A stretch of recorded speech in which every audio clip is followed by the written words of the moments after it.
To the God who never changes, we cry out. To the God who is eternal, we cry out. To the only one who's able to deliver, restore, and heal. Come on, church, let me hear you. We cry out. To the God who never changes. To the God who is eternal.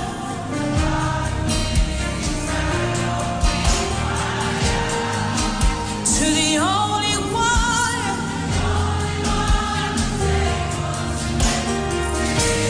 Restore and heal our land.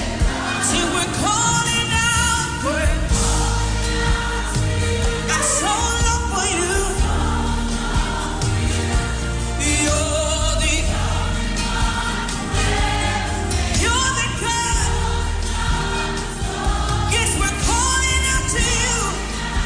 Anybody want to lift up their hands? This is a call to worship on Street 919 FM. We play the best in gospel music on the Street 919 FM.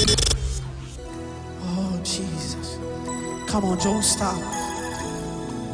Just lift your hands right now. Oh.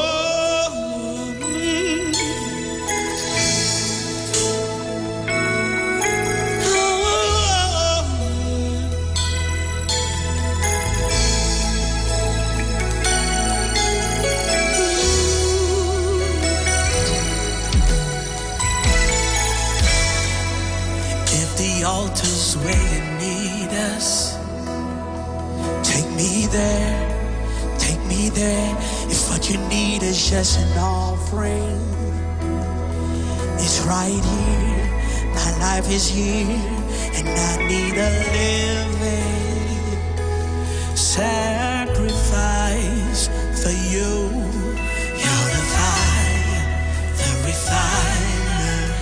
I wanna be consumed. I wanna be tried by fire.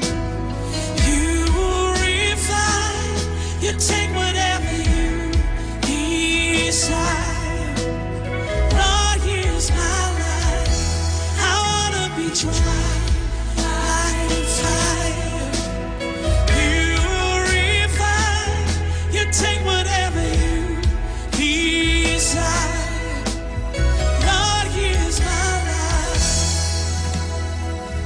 If your glory wants to come in, let it fall.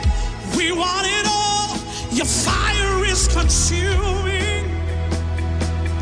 Fill this place, set it ablaze, and I'll be your living sacrifice for you. You're a fire, the refiner.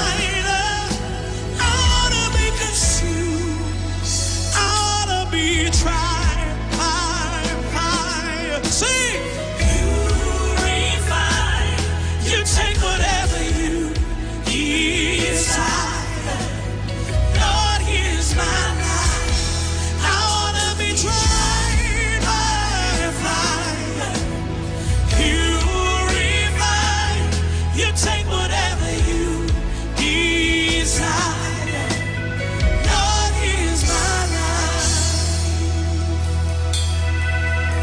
So clean my hands, purify my heart.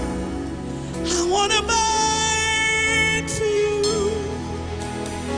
only for you. Take my life, yes Lord, it's a sacrifice. I wanna burn for you, only.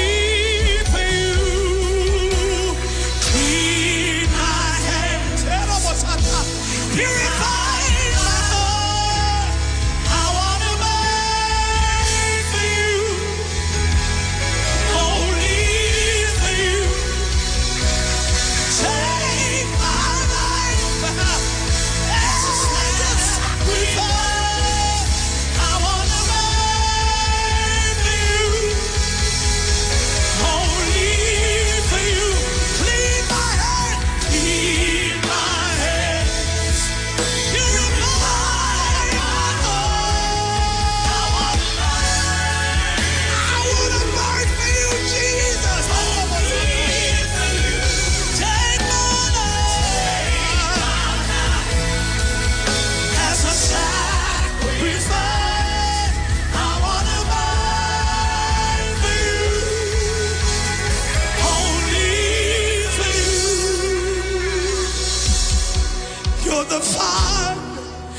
refiner. I wanna be consumed. You're the fire.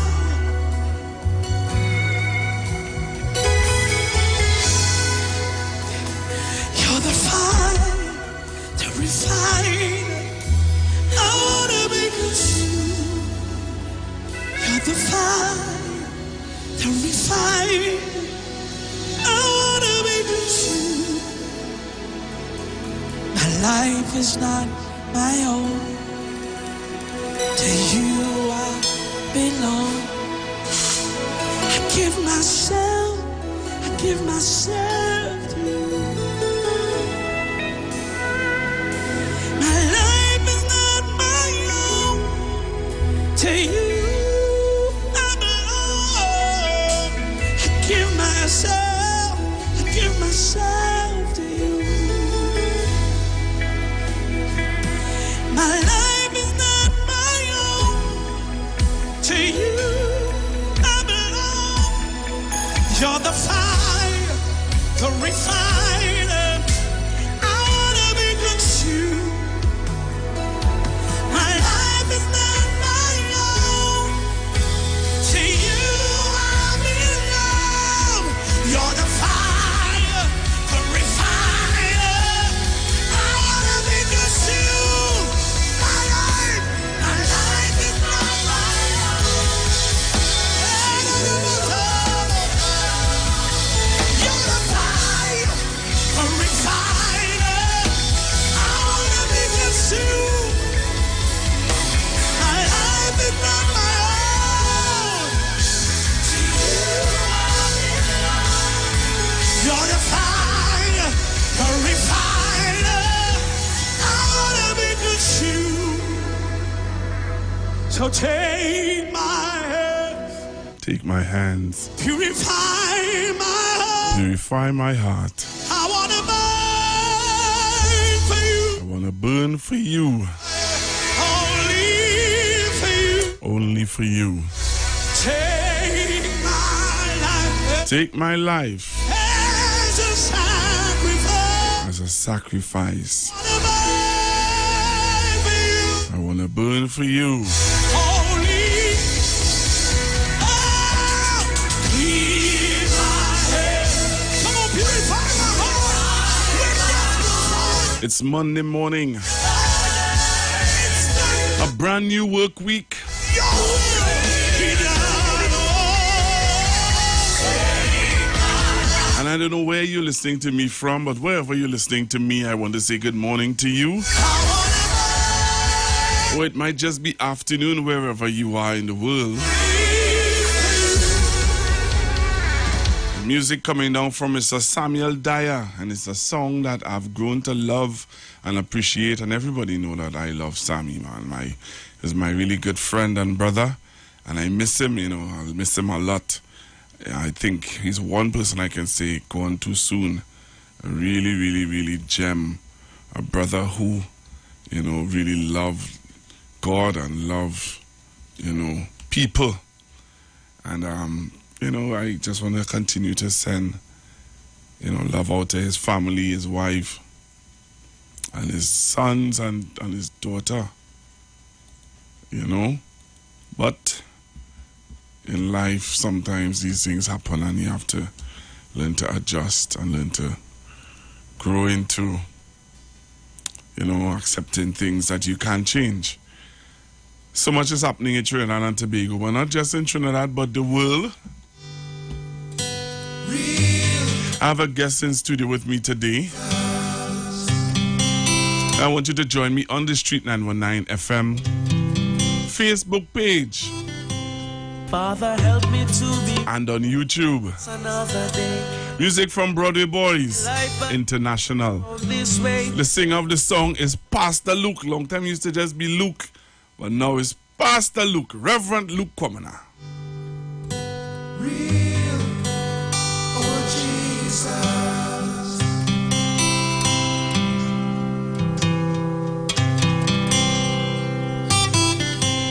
Father, help me to be real as I face another day. To please you with my life as I walk along this way. Search my life, oh Lord, remove any sinful way, that I may live in truth as you teach me your way. Touch my mouth, oh Lord, make pure the words I say. My eyes, oh Lord, only to see this right way. My feet, oh Lord, let them never go astray. And bless my heart with love and let me love you all the way. Whoa, yeah, yeah, yeah, yeah, yeah, yeah. Hear my cry, oh Lord. Yeah, yeah. There are days when I just get up and go throughout the day, neglecting, Lord, your word, God, just too busy to pray. Walking through the day, sowing seeds that led to sin. Never was salt and light, neglected, holy living. Now I face the fruits and consequences of my wrong ways. And tougher are my times, Lord, and shorter are my days. No more than ever, Lord, I really need your grace to walk in all your light and not to faint in this race. Father, help me to be real as I face another day, to please you with my life as I walk alone this way.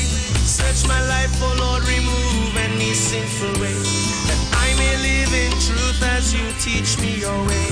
Lord, touch my mouth, oh Lord, make pure the words I say. My eyes, oh Lord, only to see this right way. Bless my feet, oh Lord, let me never go astray. And touch my heart with love that I may love you all the way. Why should I frustrate your grace, Lord, through disobedience? Want to live like you live, but I dwell out your presence. Want to be used when I'm ready, but not pure.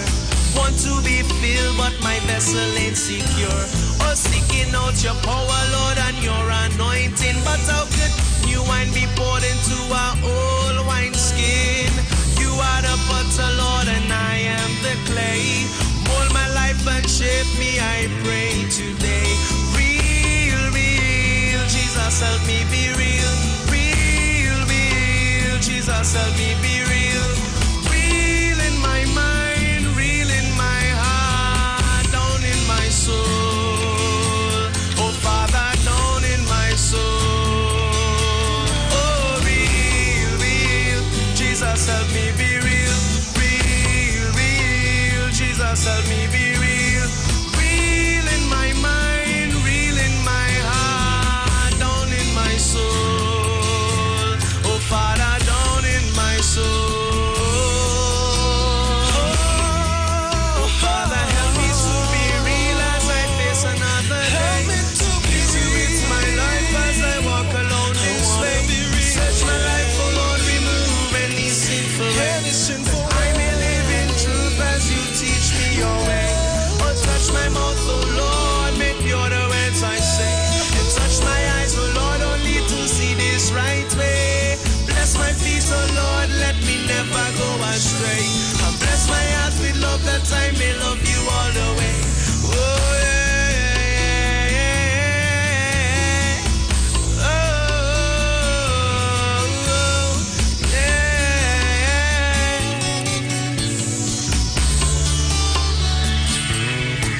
Oh, Father, teach me to be humble, Lord, help me to be meek. Teach me to keep strong even when I'm feeling weak. Teach me to be patient, Lord, teach me to be kind. Help me keep a smile when your peace escapes my mind. Lord, teach me to be gentle, at times help me be bold. Discipline in my walk, practicing of self-control. All these things I pray, Lord, let always be in me. For it is by your spirit and for your glory. Father, help me to be real as I face another day. Please you with my life as I walk alone this way. Search my life, oh Lord, remove any sinful way, that I may live in truth as you teach me your way. Touch my mouth, oh Lord, make pure the words I say. Touch my eyes, oh Lord, only to see this right way. Bless my feet, oh Lord, let me never go astray. Touch my heart with love and let me love you all the way. Real, oh Jesus. Real, oh Jesus. So good morning again, Trinidad and Tobago.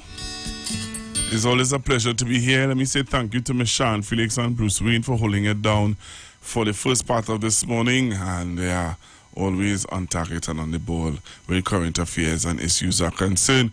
Let me say also congratulations to some people who I see getting involved in netball and thing for a long time. I see people living netball, you know.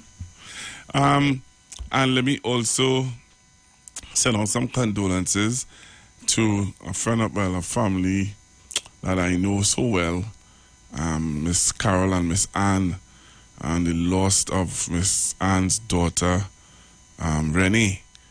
And I met some people at the funeral on Saturday. Saturday was a really sad day because Renee was somebody who people would have loved and cherished and adore. A beautiful soul, Renee. So I want to send out condolences and love out to Miss Ann, Miss Carol, the family, everybody who, and the family listens to the Street 919 FM. So we want to send out that on behalf of the management and staff because they listen, they are loyal listeners to the Street 919 FM. I want to say condolences out to the family and tell them to, you know, God is in control and He's the one that will bring that peace to you. All right. So as I told you before, earlier on, a while ago, I told you I have a guest in studio. And my guest is going to tell you a little bit about herself, tell you a little bit about the group that she is representing today. And if you are a parent and you have a young person and you're wondering, you know, what can I get my son or my daughter involved in? And sometimes you need some supporting groups around with other young persons. I heard about a story about a 13-year-old, was he 13 or 12-year-old boy who went to school and his teacher asked him, who's your best friend? Describe your best friend. If you have to describe your best friend, how would you describe your best friend? And the little boy say, you have no best friends. You have no best friend. He can't describe a best friend. And that is sad because at the age of 12 and 10, 11, he just have friends. And for a 12-year-old to say he have no best friend, that is a sad situation. For me, I think it's really sad. I think it's something that parents need to look into. Getting your children involved in groups that would help them to nurture friendship. All right? Will help them to nurture friendship. So pull the mic a little closer to you and I want to relax, you know, don't worry yourself, nothing to be scared about. Remember, it's radio. People can't see you, yes, but, you know, nothing to be worried about. Okay? So I want to make sure you relax. You sure you relax? No, you relax. You're sorry, a little scared still. You tell me to relax. Nah, you relax yet.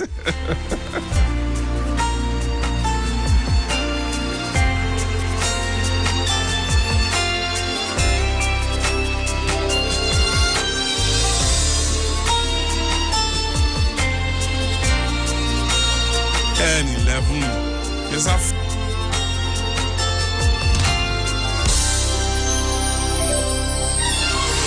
right, so you're good to go.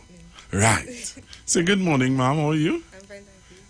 Pull the mic a little bit. No, not too much. Right. Pull it down to you a little bit. Right. Right. Let me hear you. Good morning, ma'am. Good morning.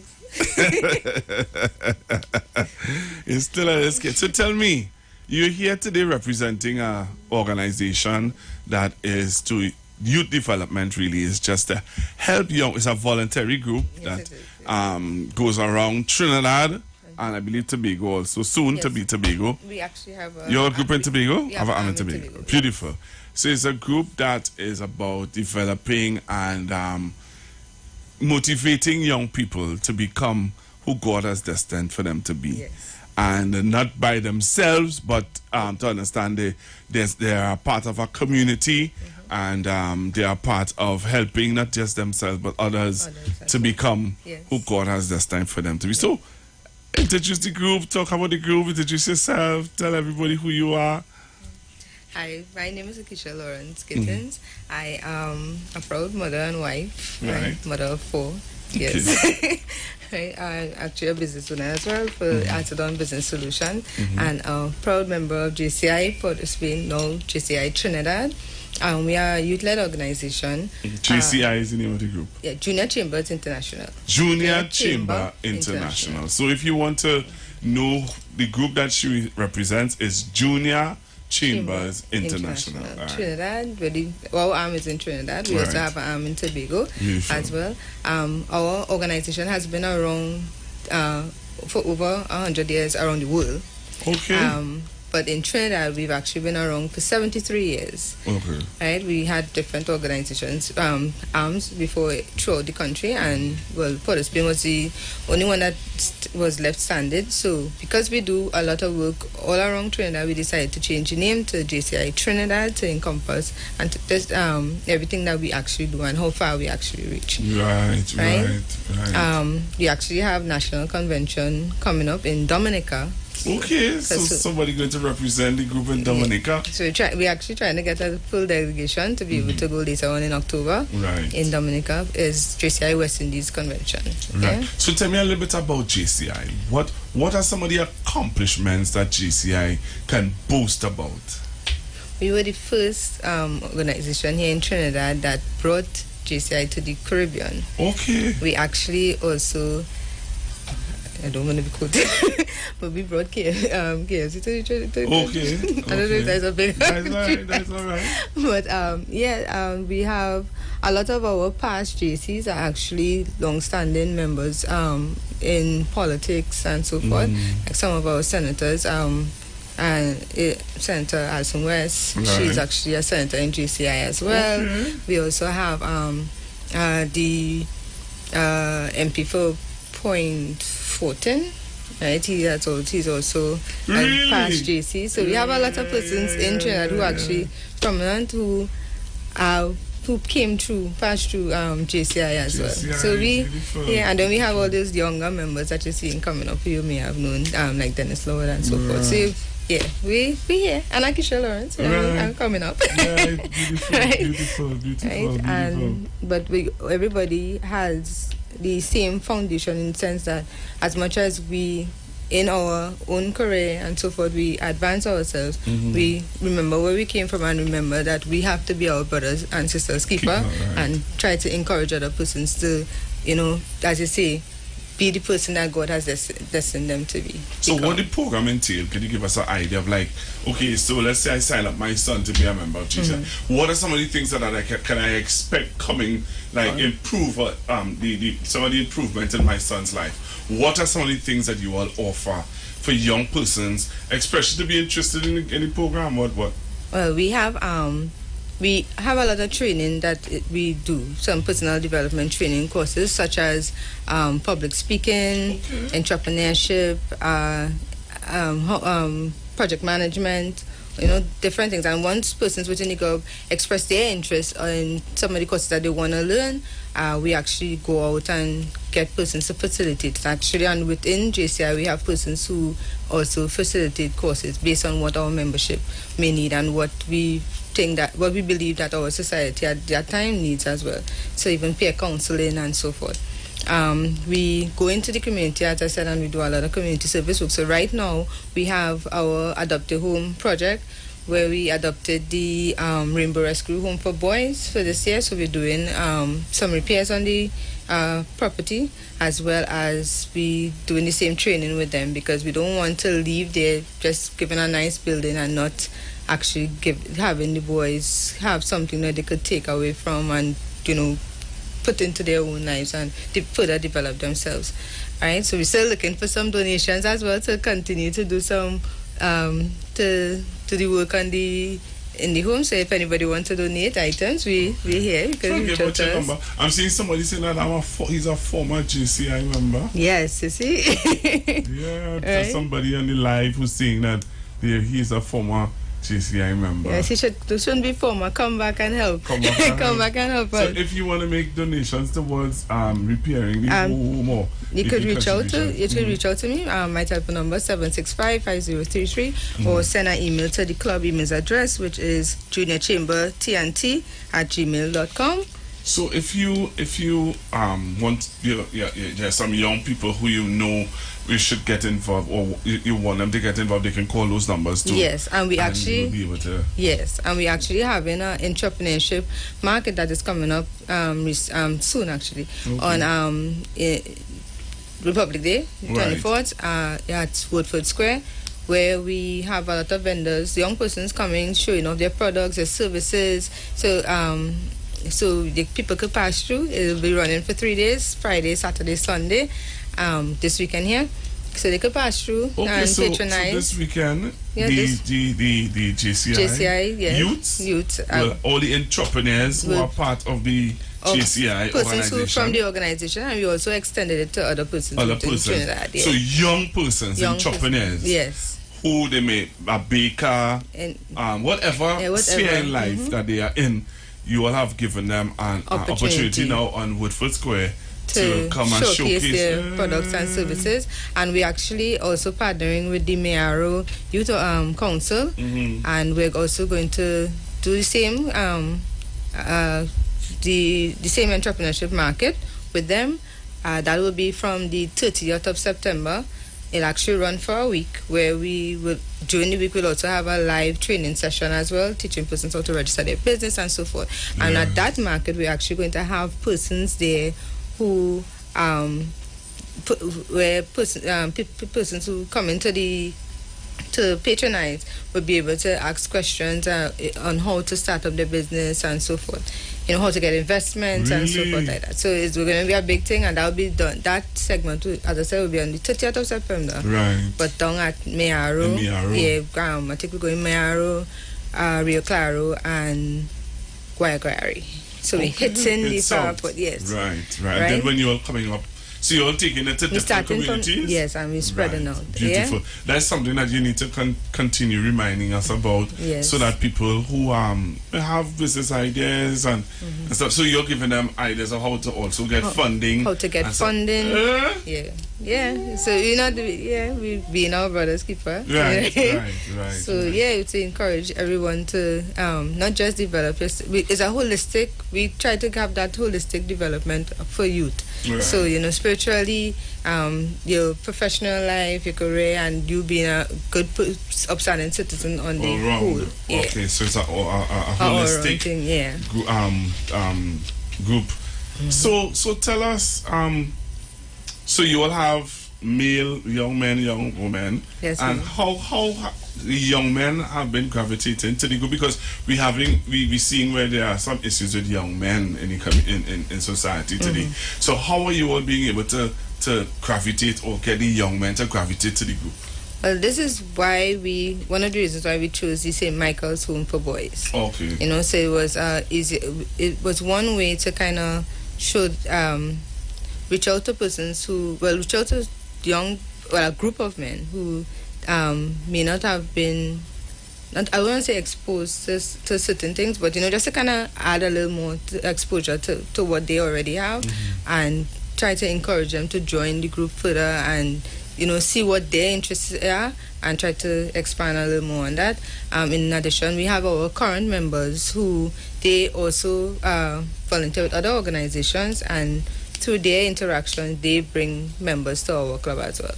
Okay. So everybody is each one bring one kind of. And that's good. Yeah, that's good. You know what that says though? That says that the persons who are bringing who would have had experiences it means that they have confidence in the organization and what we do. Man, that's really, really good. Because as I said before, is a be a brother's keeper kind of organization. So as you move up, you pull up. You move up again, you pull up. This kind of way. Beautiful. So young ladies now. Well, women. Talk to me. If you do something, we bring it. We just come in, right? People take us online, but women have that together. That nurturing. Come on, I ain't saying men don't have it to know. I just say. I know what you mean. But it's good that the women have a natural instinct to help each other. And then we come together and everybody have their own strengths, and we just build off of each person's strengths. Right. So I might be more administrative, somebody might be a little more creative, and we just go. And COVID kind of brought out in everybody that creative side, or a chance to reflect and find your niche, find your strength, and try to capitalize on it. And as you capitalize on it, remember, as I keep saying, be your brother, your sister keeper. Yeah. Okay, so let's say I know that. So I understand now the logistics and the mindset of the group, and it's really good that you all are coming to that point where, or that place where you all realizing, here what, we as young people need to encourage one another, and in encouraging each other, pull up the rear, pull you up wherever you need. Yes. Right, and that's really, really, really, really good. And so, sorry, and one of the good things as well, we have, as I told you, yes, it's up to 40, 18 to 40, but we also have our senators who are past members or older members, and they continue in JCI, but at that level, and they also lend a lot of guidance to us and help mentor us as we go forward. And their mentorship doesn't just end at JCI. They actually, you know, if they understand where you want to go as an individual, they, as much as they can help, they help. So it's like a, I know everybody uses that sense and say family, but it's really like a family that we're building. And you see how you said that, you know, the young man who didn't have a best friend, it's like you come in there, and even if you say, I know my best friend, is because they can't pick, because everything that you're learning and everybody you're meeting is like, no, I have a group, I have a support, have a support system that, you know, push them. And that's the most important thing and what we want to create for members in JCI. Okay, you know, a strong support group, a big network that, you know, you can branch out, you're not alone. Beautiful. So you all go around different communities. How do you all go around recruiting young people though? Apart from one bring one, the other one bring one. Well, we starting with this entrepreneurship program that we're actually going to have, as I said, from Friday. Sorry. So from that, we're gonna have a booth as well, so persons who come, we can give them more information about the organization. Now we also advertise on Facebook and Instagram and LinkedIn and so forth. But you know, the face-to-face interaction, which we lost during COVID, we want to actually tap back into that and get our name out there. And in the name change and changing how we change the name from Port of Spain to Trinidad, we want to make sure that people, once they see the name, they understand that it's not just people in Port of Spain, it's actually everybody. Because we actually do projects as far as Matlot and in Murula. So, you know, we all around, and it's going to spread out. We have members who come from Point Fortin, who come from Manzalina, all over. Wow. So, you know, and as I said, we have an arm as well in Tobago, and they're doing their thing in Tobago. So, and from this Friday, Trinidad and Tobago, let me just remind you all, from this Friday, what time from Friday the expo or the market is going to start? It's from 10 o'clock. 10 in the morning. Yeah, so. Right. And I think it's 10 to 6. I don't want to. Yeah, right, 10 to 6. So from 10 from Friday. From Friday. This Friday, from 10 to 6.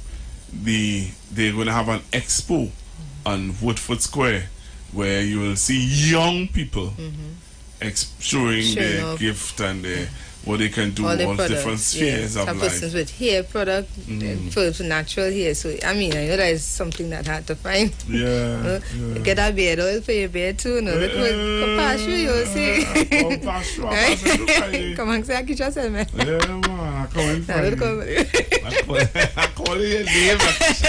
And you can't do it that, Akisha. I'm calling your name, and I am going to check out every booth. Every single booth I'm going to be checking out. So it'll be a nice vibe, yeah. Right? Every single booth. So, anything else you want to share? Because I know that there are a lot of things. As always, we always looking for sponsors. Like right? I mean, you know, they say the life of a volunteer is too big.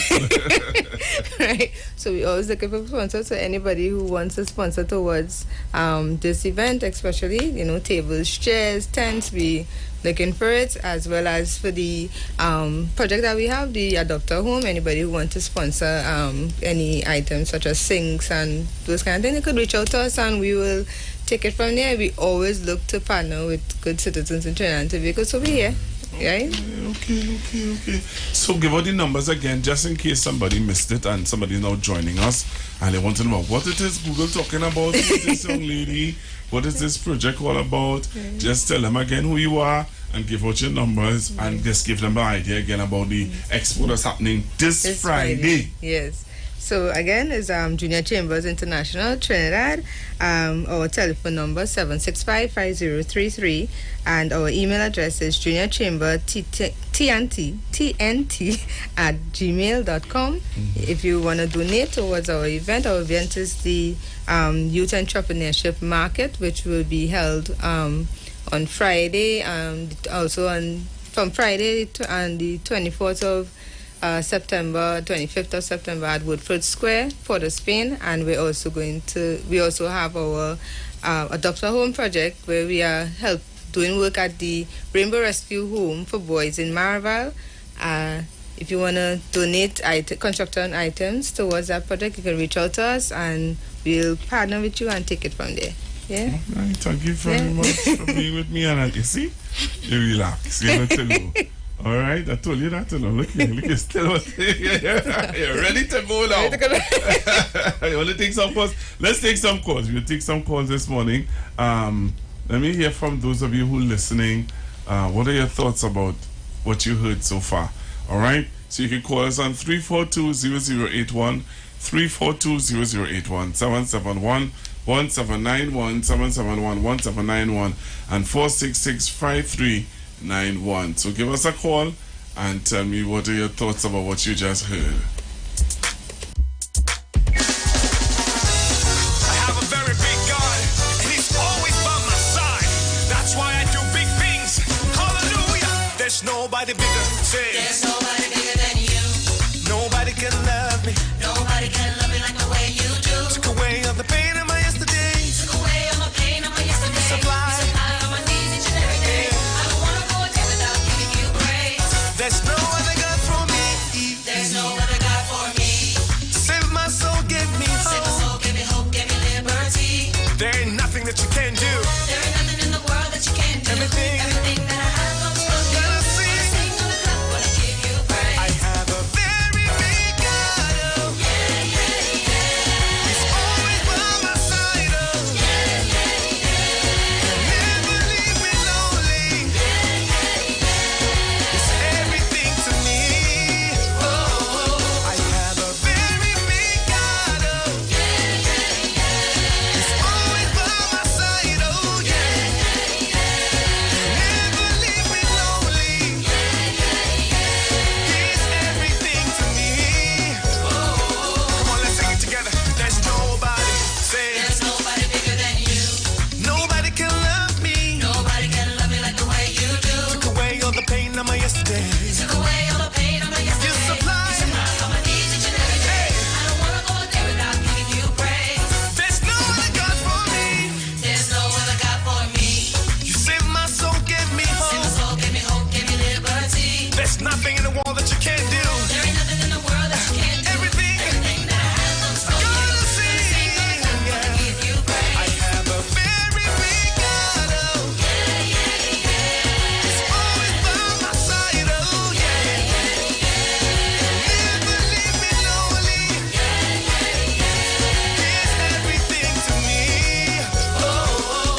So somebody wanted to know, before you leave, somebody wanted to know the age group. Let me read the question. Can you please repeat the target age for the youths?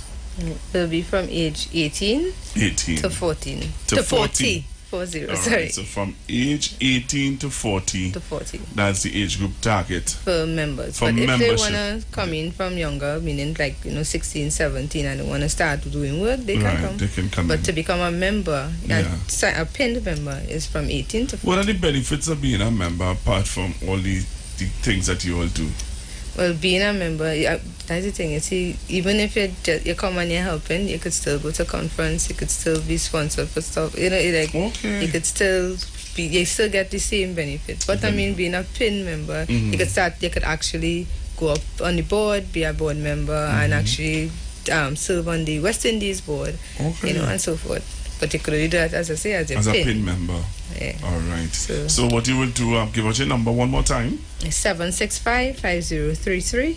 765-5033. All right. So, Trinidad and Tobago, I want to thank you very much for coming on the Street 909 FM and sharing with us your valid information and motivating our youths of Trinidad and Tobago and inspiring them to become who they were born to be and doing things that, making our young people be better young persons. Right. I want to thank you for having us. Yes. All right. So we'll talk because I know that there are other groups that you will put me on to that would motivate and encourage our young people. Yes. Yeah. All right. So we'll hear from you and hear from others soon. Yes. All right. Then. Thanks again for coming. No problem. Enjoy.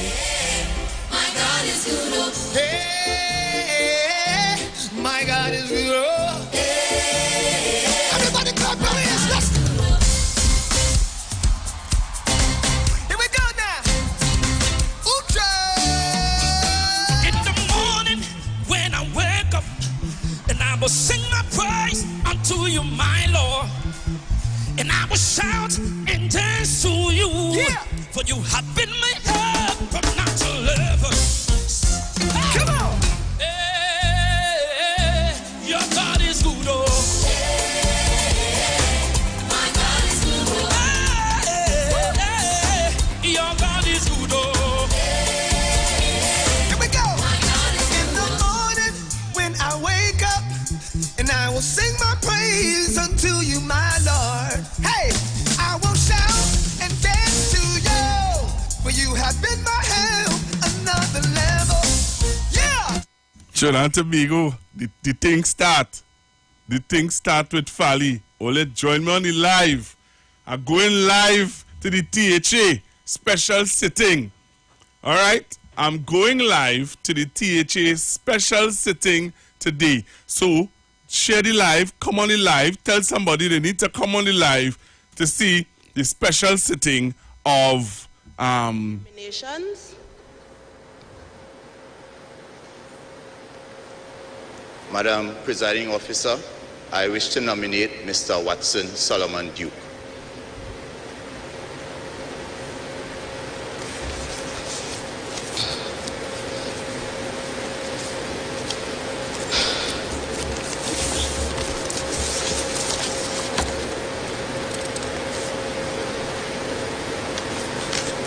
Ole, come on the live and see. Electing a new deputy, deputy chief sec. So come on the live, Street 919 FM, and you would see exactly what's happening right now.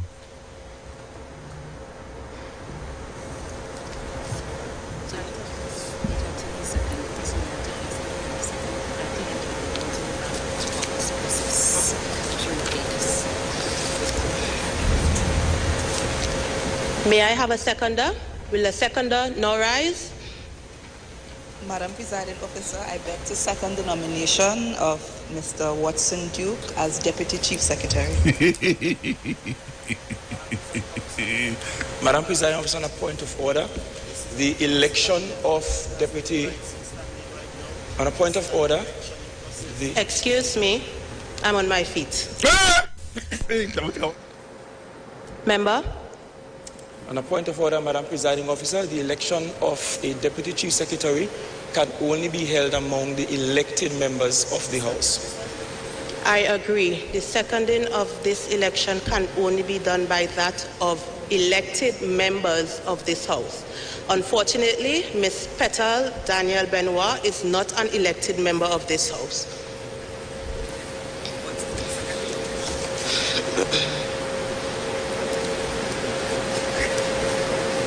I now invite the clerk.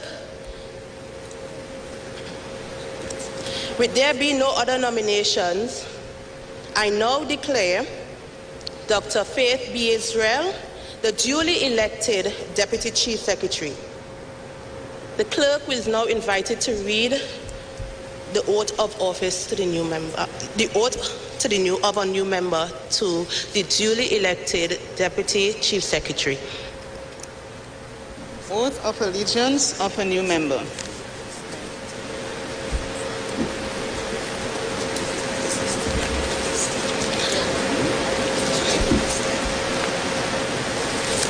Assemblyman Dr. Faith B. Israel, provisions would be made for you to travel to Trinidad to receive your oath of office from Her Excellency Paula May Weeks.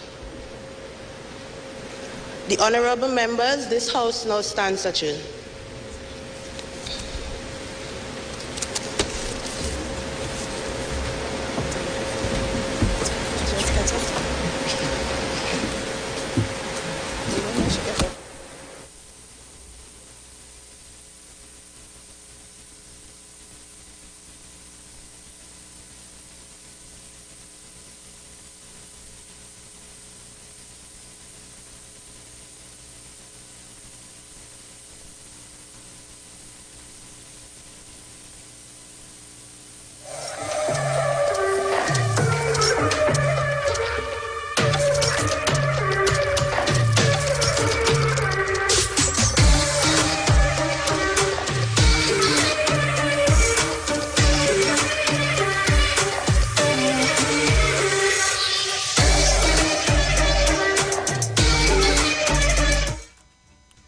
So you heard it? You heard it, Trinidad and Tobago? The new chief sec, the new deputy chief sec, is as Watson Duke would have said, is for it Israel, Israel. So Trinidad and Tobago, that's it. We wait to see the outcome of how this go, because we were hearing, or we heard about the letter, the lawyer letter, the pre-action protocol letter that went. So I don't know. You see these people and them? You see these people? It's left to see how this go. Yeah, it's left to see how this go. But you need to join me on the live, because I have some things to remind you all of. I have some things to remind you all of. Right?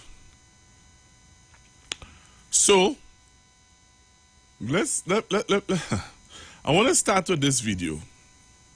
So those of you who joining me on Facebook and on YouTube, I want you to join me now, because I'm going to start to play some videos just to take you back and to remind you. Listen to this. This is, you see what we're seeing happening here is nothing new, you know. It was told, it was predicted, it was not predicted, but this is nothing new. This is nothing new. So look at this. Look at this and listen to this. You have been totally silent. Silence is what? Not golden in this case. Silence is consent. And that is why I told you about facilitative filing. Because you have all the information. You know your leader is a monster. You know your leader victimizing people. But you so want to be chief secretary. You're prepared to sleep with the devil until December the 6th. And while you're at it, tell the people of Tobago about your plan. That you just be telling people when they come to complain, I have a plan to get rid of Watson, all you keep quiet. So the man had a plan. The man had a plan all the time. While all they playing and tinging and tinging and tinging and tinging. The man had a plan in case you missed it. Listen to it again or again. Listen to what the man's saying. I've been totally silent. Silence is what? Not golden in this case. Silence is consent. And that is why I told you about facilitative filing. Because you have all the information. You know your leader is a monster. You know your leader victimizing people. But you so want to be chief secretary. You're prepared to sleep with the devil until December the 6th. And while you're at it, tell the people of Tobago about your plan. That you just be telling people when they come to complain, I have a plan to get rid of Watson, all you keep quiet. So, the man had a plan. So, Faith B. Israel is now the elected. She is now the elected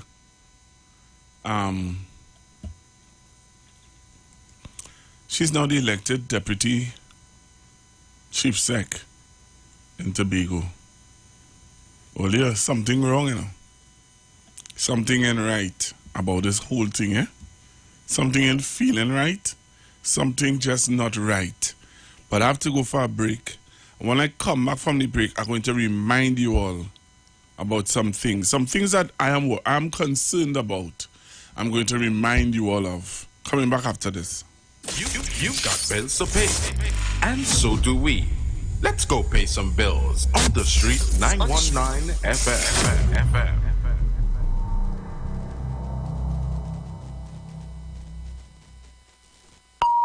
The views expressed are not necessarily the views of the management of the Street 919 FM.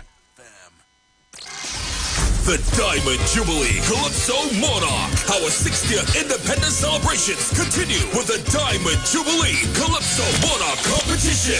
Come out and see TNT's Calypso Heavyweights vie for the grand prize of $200,000. Look out for the finals on September 25th at the Grandstand, Queen's Park, Savannah.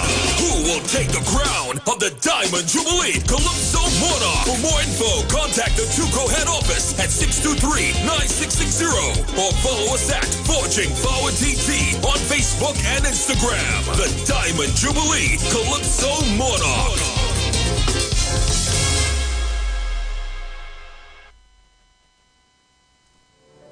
Turn your lights down low and listen to the Master's radio.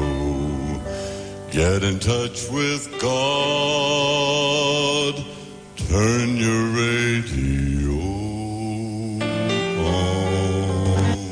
You are invited to join Pastors Morris and Agnes Johnson of the Church of the Firstborn Assembly Miracle Center, located at number 399 Eastern Main Road, Guayco in Sangre Grande, for the Old Time Gospel Hour Family Radio Ministry every Sunday from 1 p.m. to 6 p.m., to the Children's Hour Worship Ministry of the Word and the Family Forum every Tuesday from 9 a.m. to 10 a.m., The Law and You, and every Friday evening from 9 p.m. to 5 a.m. All Night Prayer Live, designed with you in mind. This program deals with today's issues from a biblical perspective. You will also be given the opportunity to call in and interact with us. Micah 6:8 says, He hath showed thee, O man, what is good, and what doeth the Lord require of thee, but to do justly and to love mercy and walk humbly with thy God. Your financial support through the First Citizens Bank will be greatly appreciated. Account number 795222. For further information, call 753-1113 or email us at church668hope@gmail.com.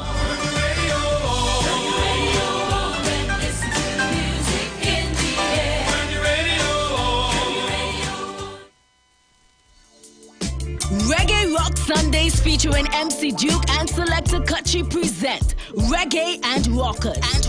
On board the Embassy Yacht on September 24th, Republic Night. Boarding 10 p.m. and sailing at 11 p.m. at the Hyatt Waterfront in Port of Spain. Get your reggae groove on. With top DJs, Selector Kutchi, Bruce Wayne, TC, and Heavy Duty. Early bird tickets cost $150. After that, you pay more, $175. For tickets, call Selector Kutchi at 777-7909 and MC Duke at 349-4121. Reggae and Rockers Republic Night. No oversized schoolers allowed. Don't miss it. You're looking for me in a reggae party, me let me at the corner.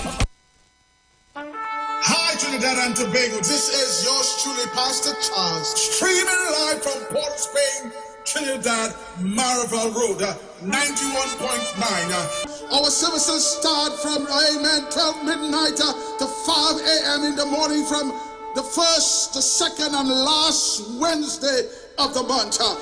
We are going to have a TRME time in the presence of God. We will be praying, praise God, for our nation.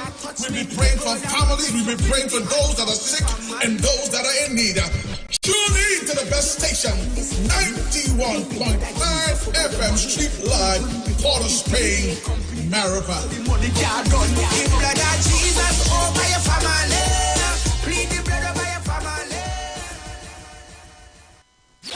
On Republic Day, we celebrate TT. Wear your national colors with pride as we head to Library Corner, San Fernando for an evening of live music action with the big band, A-Team, alongside Patrice Roberts. I go drink water and mind my business. Farmer Nappy. And many, many more. Action kicks off at 5 p.m. Admission is absolutely free. So come out with your family as we celebrate TT. Follow us at Forging Forward TT on Facebook and Instagram for more details. Celebrate TT Republic Day as we head to Library Corner, San Fernando. Wear your national colors. All we need is the sunshine and wine.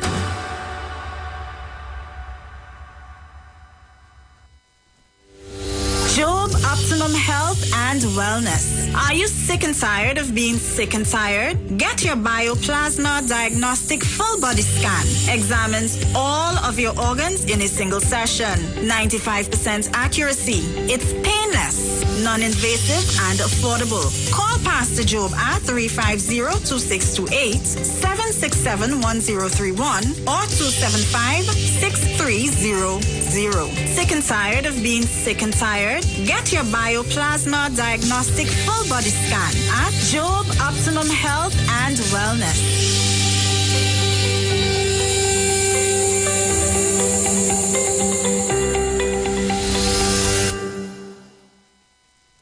Hi, I'm Valentine Garcia. And I'm Nikki Garcia. Please join us on the Final Hour broadcast every Thursday at 9 a.m. on the Street 919 FM radio. Every week we will journey into the amazing Word of God. So please join us. See you then. It's all about the fastest growing reggae show in the land without a doubt. Right here on the Street 919 FM. Each and every Sunday from 7 p.m. to 9 p.m. with yours truly, MC Duke, alongside Selector Kutchi. So make it a date and don't be late. Rock and come in, so line up, link up, creep up. You don't know reggae rock each and every Sunday. Salute God Amari, King Selassie.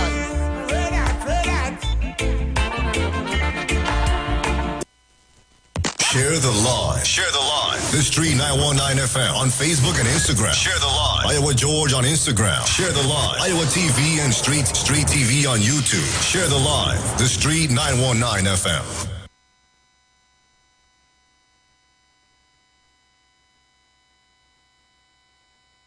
The Street, the only radio station bringing balance to the nation.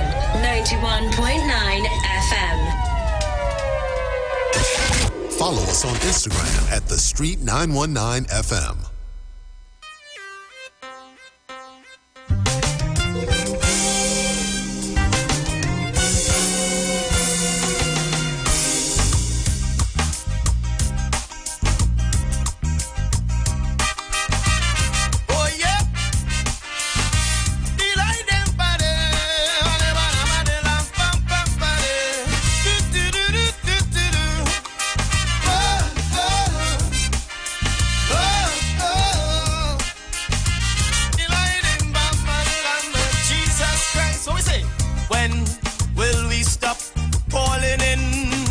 same trap. Oh, when will mankind learn to see that the further we stray from Jehovah's roadmap is the more we invite in misery. There's no better way in this world for peace and total rest. Tried and tested, Christ's way is the best. No philosophy, no creed could ever supersede what the Holy Bible, wonderful oracle, showing the people. Oh yeah, and two shall be in the field, one shall be taken. Oh yeah, two shall be at the wheel, only one will fly. Every stone shall be upturned and false doctrine shaken, while God's truth and his people are lifted high. Yeah. The Father never needed religion or systems of it. His word stands on its own and proves its worth. Yesterday, today, forever. God's promises changes never. And true government is when God leads the leader. Lead them on, yeah. True government is when God leads my leaders. Oh yeah.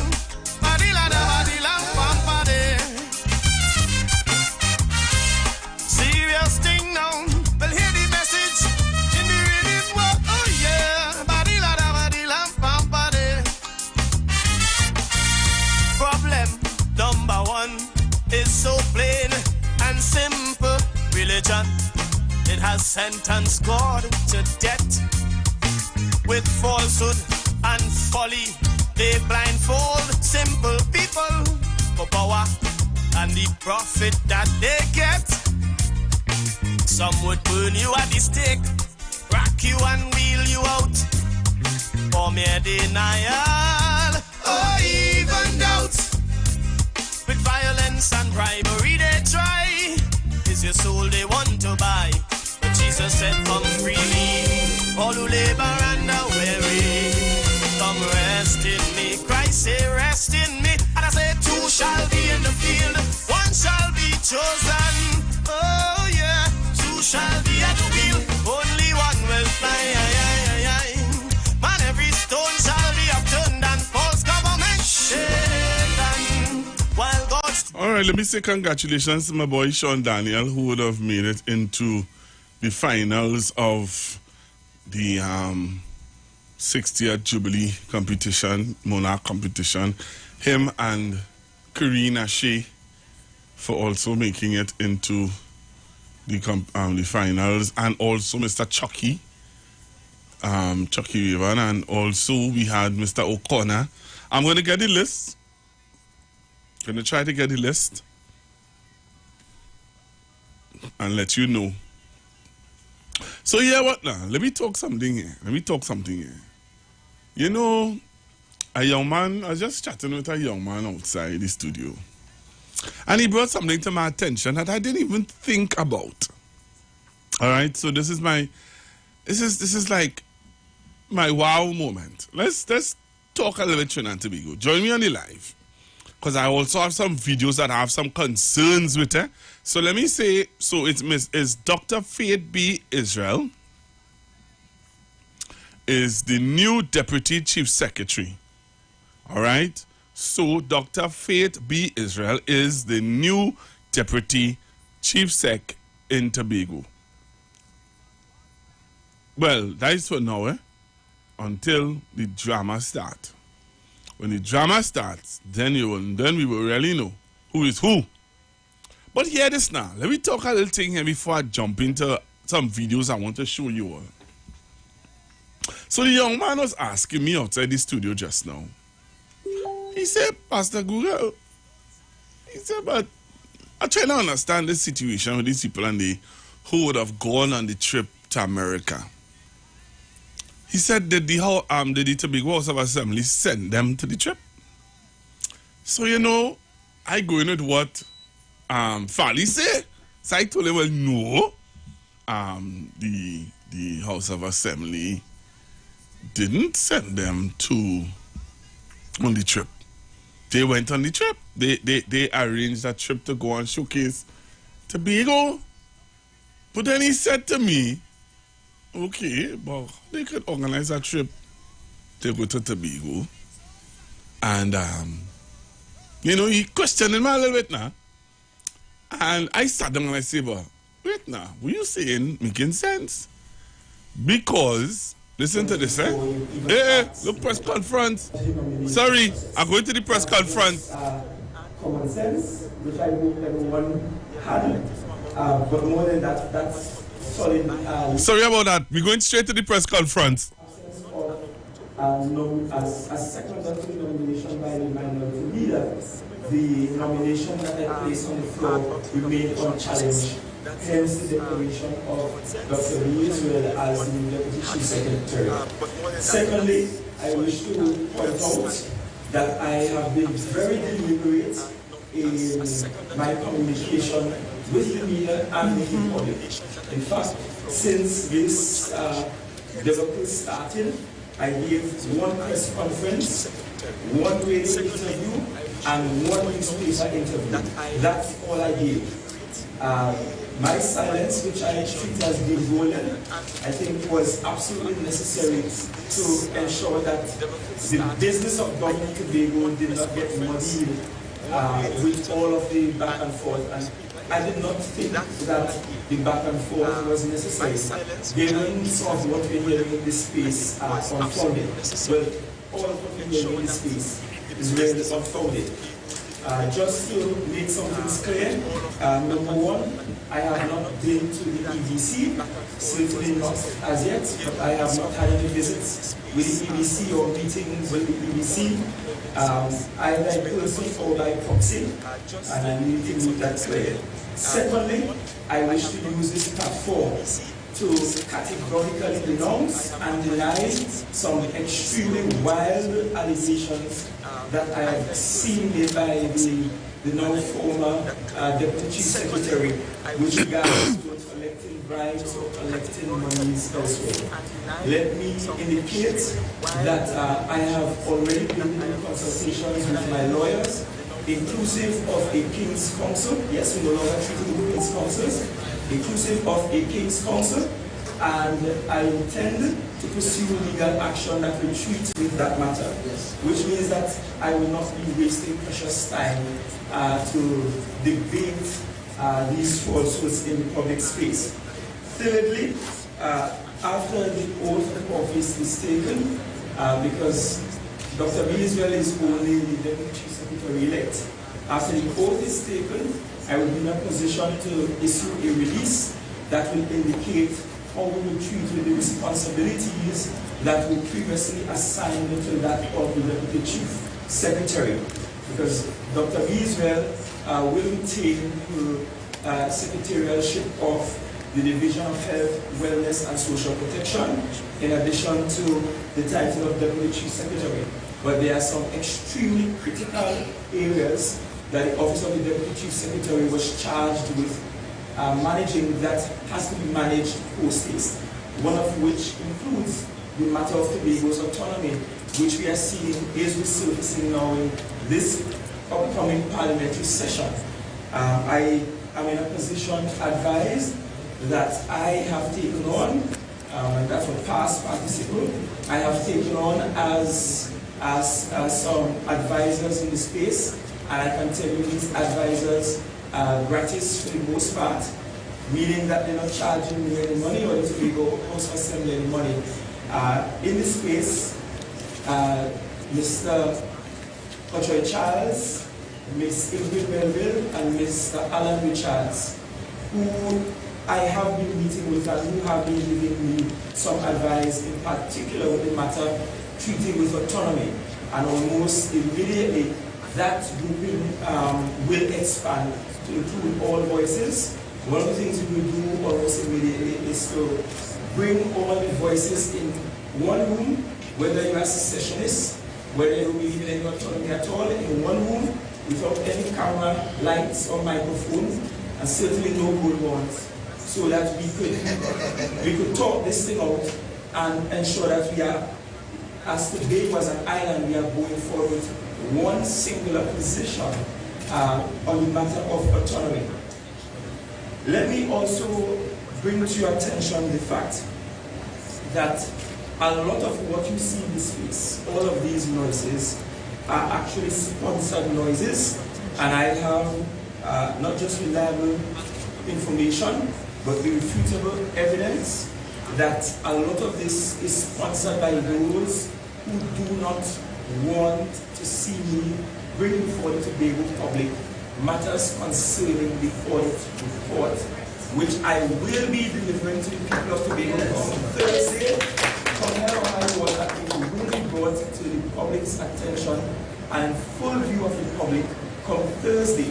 And when I give much more comprehensive report on that audit, you will understand where not only do we have correlation, but where we have direct causation of these noises. And I am so happy that God got our back, because if I wasn't sure, I might have walked away from all of this and allow the corruption to continue. But we will treat with that head on, and you will get an even clearer picture as to what transpired over the last 2 weeks and where we need to go. So again, just to reiterate, one, I have not been to EBC, nor has anybody been to EBC on my behalf.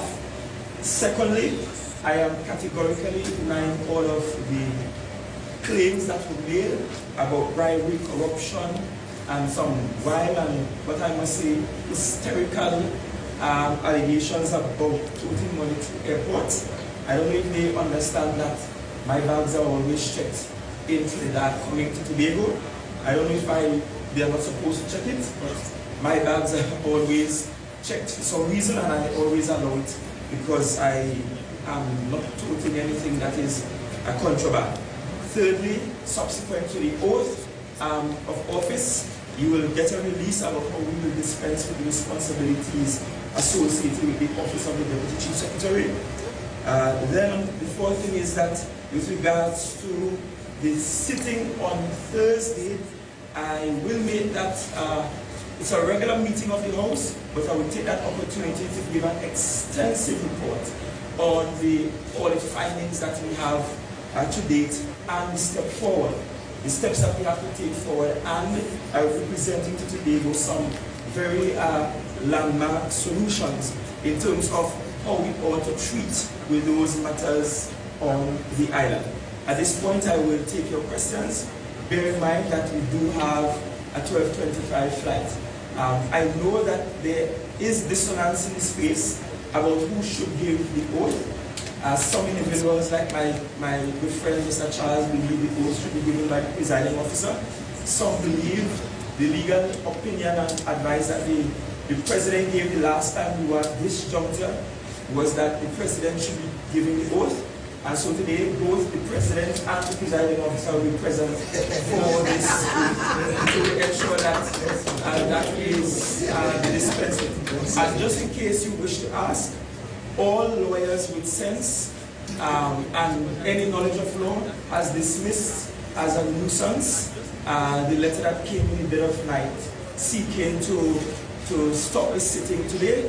If those lawyers had any grounds to stand on, they would have gone to court bright and early this morning to seek injunctive relief. And the fact that that did not happen tells you that they are making an argument for form over substance, which holds no water when it comes to law. So questions? Okay, Mr. Chief Secretary, just wanted to know from you, is this the end of the PDP?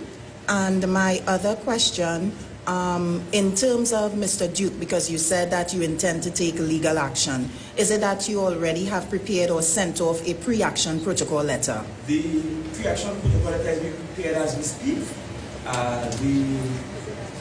The full video clipping of his presentation on the 15th, along an official transcript was done, and the lawyers are preparing the documents, and when that is done, you will certainly have a copy of same. As for your first question, I will hope that you direct that to the chairman of the party, Dr. Shorman, who will be in a better position to answer that. At this point, I am just so grateful that Mr. Robinson and those that crafted Act 40 of 1996 got one thing extremely right, which is that when it comes to the operations of the Tobago House of Assembly, the operation of a political party has nothing to do with that. Separation of political party from the matter of governance, and it allows us in the truest sense to demonstrate to the country that country comes before party. Yes? Yes, sir? Sorry, I just want to follow up on that quick point. Sure. On the PDP. So are you all going to remain members of the PDP from your end? Well, at this point, we asked the members of the PDP. I was removed as deputy political leader. And the last time I checked, I'm still an ordinary member of the party. Where that goes, we need to direct that to the chairman of the party. Sorry to interrupt, but have you submitted a resignation from the PDP? I have not written any resignations. My question is for Dr. Iwer. How do you plan to execute your new portfolio given your existing? Certainly. Well, as the Chief Secretary indicated, I will continue being the Secretary with responsibility for health, wellness, and social protection, and that I will continue doing. I will work closely with the Chief Sec and my other colleagues. If there are other responsibilities handed to me, I'm sure we'll be able to work it out, and we will ensure that Tobago gets the best governance that Tobago deserves. Thank you. Any other questions? I can see. Yes, Master George. You know, as the deputy leader of the PDP has any debt. And if the PDP has any debt, I am no longer deputy political leader of the party. Based on the party's constitution, the deputy political leaders are appointed by the elected political leader, and he exercised that right at the last National Executive Council meeting I attended. In terms of debt, of course, I imagine like all other political parties in the space, the debt remains, and there are debts that we have been paying down incrementally as we receive monies, and as we get paid in some instances. So those debts are now to the account of the owner of the bank? Well, more than definitely, because if you own the party and you probably say so, it means that you own all assets and liabilities. It just goes without saying. That's a natural thing. So thank you, members of the media. We will review subsequent to the oath of office. I wish to just take this one opportunity to say thank you to the people of Tobago. And let me tell you why. When this debacle started, I sat quiet for a while and was wondering how Tobagonians would treat with this matter. But everywhere I went, I kept getting the same response over and over again from Tobagonians.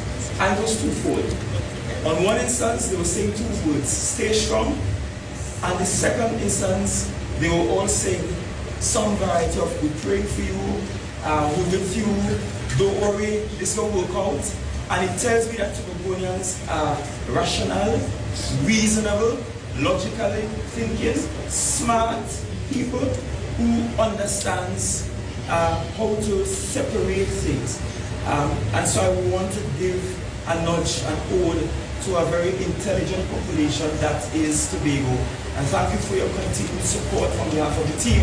And I assure you, we will not disappoint as the very progressive agenda and progressive delivery will continue at perhaps an even greater pace and now that this matter is being cleared. So thank you and Godspeed.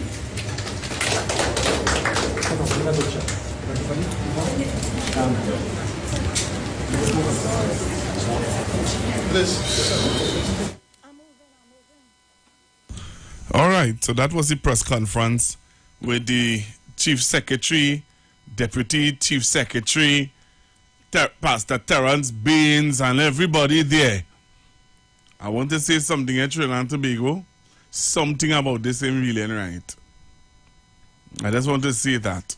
Something about this, all of a sudden now, is not about politics and political party and all of that nonsense. something about this just not right. I don't know how we will. I am really flabbergasted. I'm shocked. I am very shocked. I want to say, Trinidad and Tobago, something about this is not feeling right. And I am watching, and I listened to Fally, Chief Secretary Fally Augustine, saying about the lawyer and the lawyer and the lawyer and the lawyer and the lawyer. But how could you go to court without the appointment being made? Remember, the letter was to stop the appointment. You understand? Now that you appoint the person, they would deal with it from that court aspect. And that's why I'm saying, let's wait and see where this is going. Because at the end of the day, Trinidad and Tobago, this is not sounding nor looking right. Right?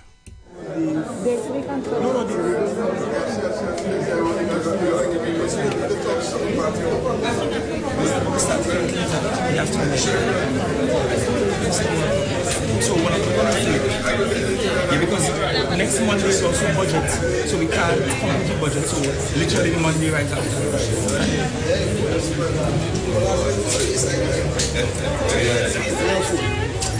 Dr. Faith, can I get a second picture with you? All right, so who taking pictures or whatever. But you know what? I want to do this. You see, something ain't right. Something is smelling right. Something is looking right. I want to tell you why I say that. Listen to me carefully, Trinidad and Tobago. Something is sounding right. Something is smelling right. What am I talking about? So he said that he is drafting, his lawyers are drafting a pre-action protocol letter against Watson Duke. What they're writing the pre-action protocol letter for? These statements. Listen to these statements by Watson Duke. You listening? Listen to these statements. The police investigate that. If the police are looking for crime, let them investigate that. Bala Augustine is no political leader. He's no treasurer of any party, as I'm aware. What is he doing carrying large cash of money? One could easily justify a political leader, whatever sorts, that got an illusion on someone, you know, or the treasurer of a party has collected some finance and is moving to expedite some bills or something like that. But you are the chief secretary. And the thing is, whether or not the airport authority in checking his bags found cash in his bags or paper, and let him say what it was, let him deny that. You know what I'm saying? Let him deny that. So, that is the political leader. Something wrong. But anyhow, that is the PDP political leader alleging stuff about the chief secretary of the PDP. Hear me out a little bit, Trinidad and Tobago. So the PDP leader, Watson Solomon Duke, has an issue with the chief sec, Fally Augustine. All right, then. Let's go into this here. Let us go into this here now, man. Let's go into this here. All right, let's start. Something wrong, you know. Something wrong. Let me also say this. When these contractors were getting in the dead of night these awards, letters of awards, without any tendering process, when somebody was calling them and say, here, do this for 15 million, here, do this for 9 million, I'm certain members of the media nor the public was told about it. And I'm certain that the contractors that were left out and never given a time of day were not even considered in the moment. I will let Tobagonians know who we have there. They are not ordinary people. They are not who you think they are. and they will not fulfill that mandate. What we have also been told, Mr. Chief Secretary, is that some contracts being done in terms of projects in Tobago East, it's being given to Trinidad contractors. We were told that the Little Tobago project, there was a Tobago contractor that was doing the project at first, and then it was taken away and a Trinidad contractor is now doing it. Some small contracts in Tobago East, we are being told that those projects are being done by contractors from Trinidad. Can you confirm this? Well, I don't know about the small contracts in Tobago East. A few moments later. $25 million for a contractor who's not from Tobago. That's all I will say. $60 million in contract again, sole select, to a contractor who's not from Tobago. That contract is to pave roads, Dutchport and Pigeon Pot, Strawberry somewhere around there. There's another big contract that he gives out here, $75 million for another contractor to do some roads in Palsavia side. Contractor from Trinidad. For the $20 projects, the 50,000 project, 100,000 project, tender for that. Let the big understand that. People are making a connection. The airport authority can tell you, if they're honest, the large sums of cash as it's bringing to Tobago.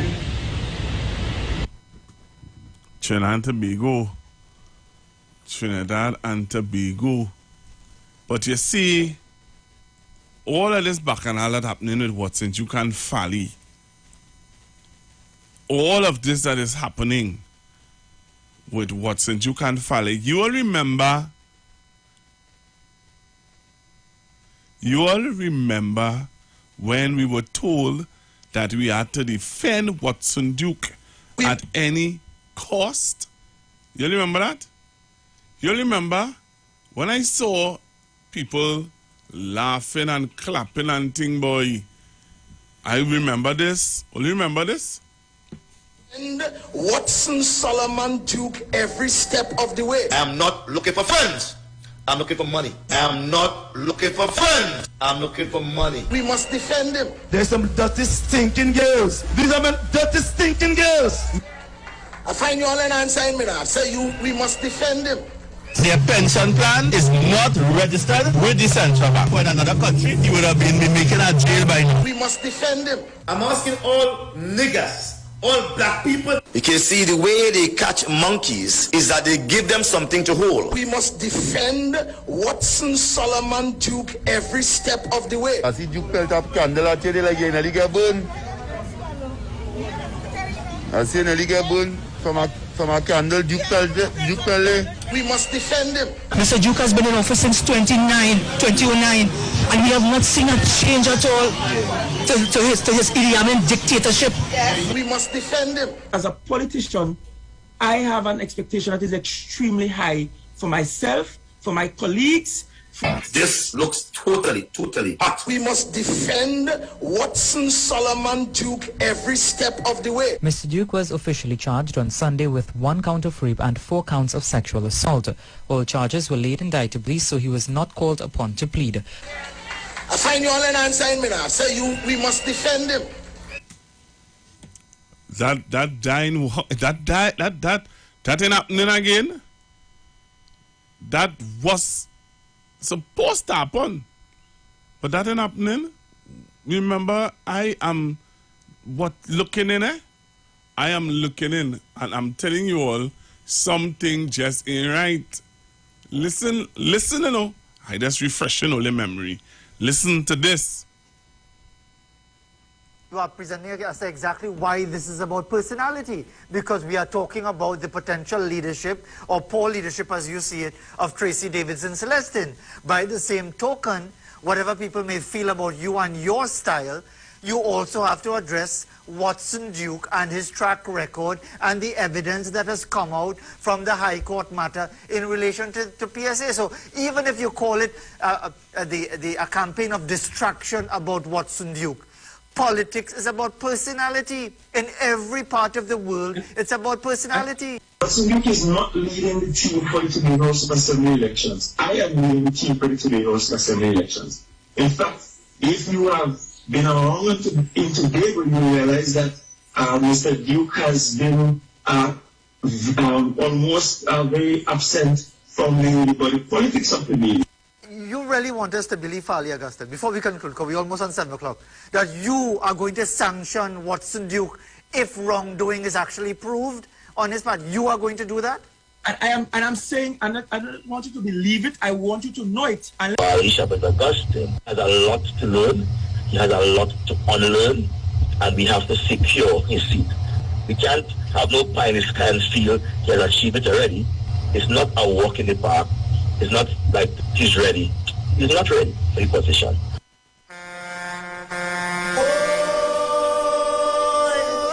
PNM coming.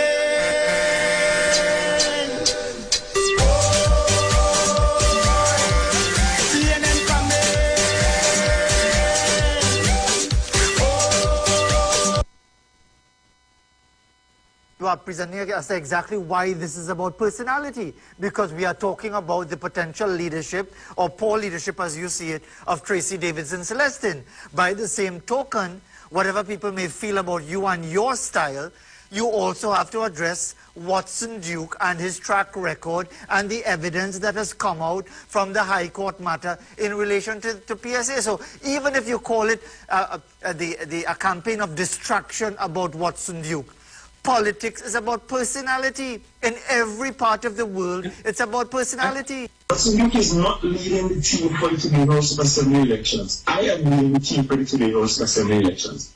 In fact, if you have been around in today, when you realize that Mr. Duke has been almost very absent from the body politics of the meeting.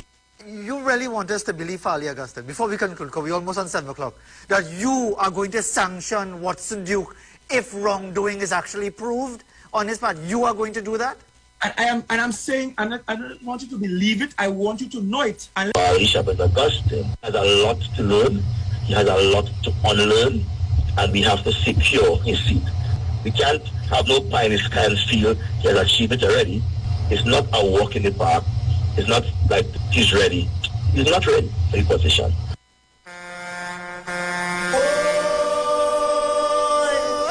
PNM coming.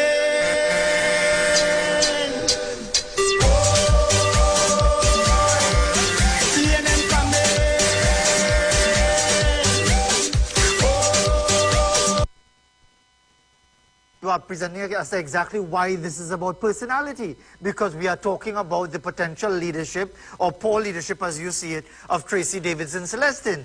By the same token, whatever people may feel about you and your style, you also have to address Watson Duke and his track record and the evidence that has come out from the High Court matter in relation to PSA. So even if you call it a campaign of distraction about Watson Duke, politics is about personality. In every part of the world, it's about personality. Watson Duke is not leading the team for the today House of Assembly elections. I am leading the team for the today House of Assembly elections. In fact, if you have been around in today, when you realize that Mr. Duke has been almost very absent from the body politics of the meeting. You really want us to believe, Ali Augustine, before we conclude, because we're almost on 7 o'clock, that you are going to sanction Watson Duke if wrongdoing is actually proved on his part? You are going to do that? I'm saying, I don't want you to believe it, I want you to know it. Bishop Augustine has a lot to learn, he has a lot to unlearn, and we have to secure his seat. We can't have no pie in the sky and feel he has achieved it already. It's not a walk in the park. It's not like he's ready. He's not ready for the position.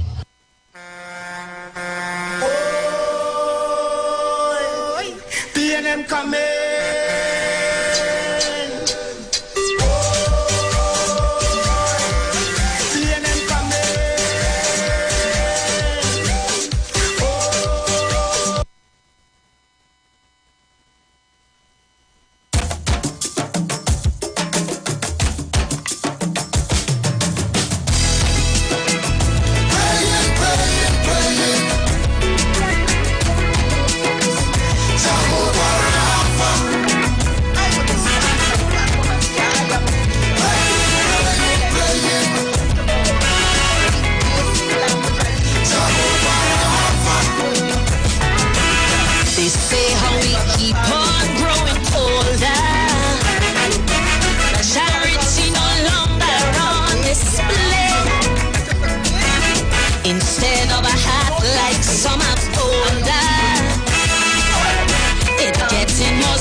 to his demon urges. Riddled bodies die while babies cry. We producing orphans in constant supply. Sale of human organs, organs shred and die. In this age of robots, we don't want we soul. We stay afloat by remote control. Yeah, my father need a song to touch the conscience, to heal the nation, bring the bell against rape and violence. Song of inspiration, to be some food to the hungry, children of the ghetto, to calm the mood of the angry, to speak to the fallen, lost and trampled down, to force their mouths open and give each a tongue, to loosen every shackle, a beat to make feet dance, to give every form a slave a chance. I need a song of praying, Father. Papa, give me a song, Jehovah. I wish to nominate for the position of Deputy Chief Secretary, Assemblyman Dr. Faith B. Iwer. May the seconder now rise. Madam Presiding Officer, I stand to second the nomination of Dr. Faith B. Israel as Deputy Presiding, as Deputy Chief Secretary. Are there any other nominations?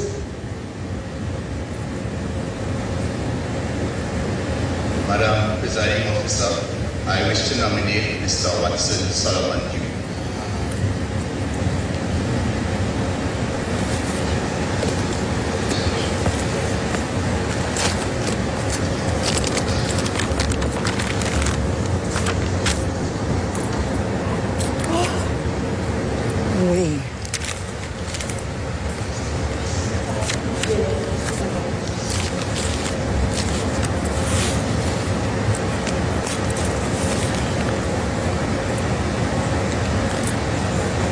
What you have heard right now is Dr. Faith B. Israel has been nominated for Deputy Chief Secretary, and also Minority Leader Kelvin Morris has just nominated Mr. Watson Duke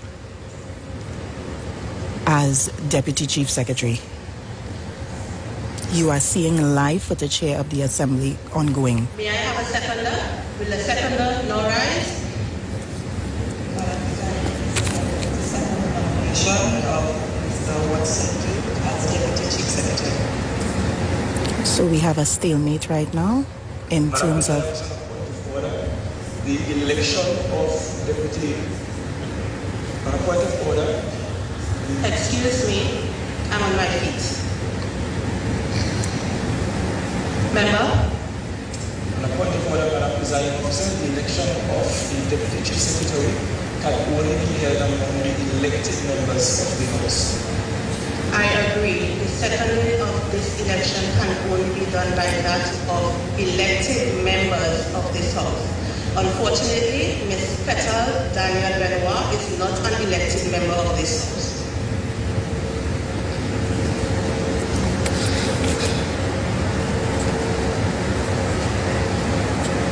I now invite the clerk. With there be no other nominations, I now declare Dr. Faith B. Israel the duly elected Deputy Chief Secretary. The clerk will now invite you to read the oath of office to the new member, the oath to the new, our new member, to the duly elected Deputy Chief Secretary. Oath of allegiance of the new member.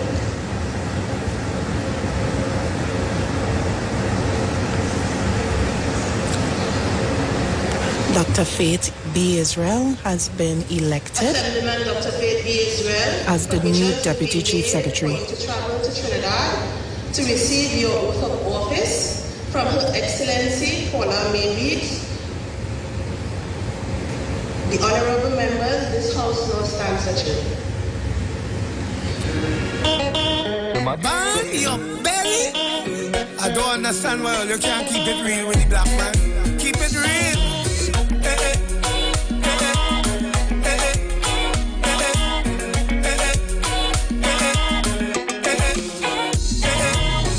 And I am the fake and you can't trust none of them. Let me tell you about that is friendly me, that is friendly me, that is friendly me, that is friendly me. Quick to sell you out, nobody nasty like them. Let me tell you about that is friendly me, that is friendly me, that is friendly me, that is friendly me. They will pretend to build you up, that's right, just to pull you down. They will set you up, that's right, for you to lose your crown. If you fool me once, then shame on you, shame on you.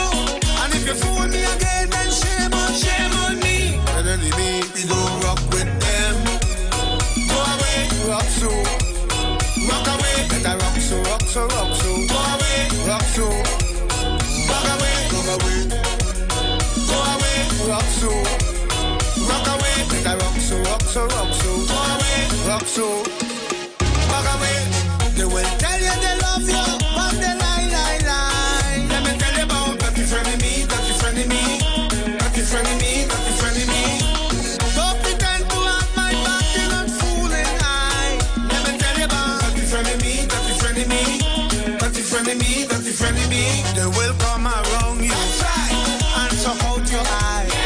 Then they will disappear, that's right, when you need a blind.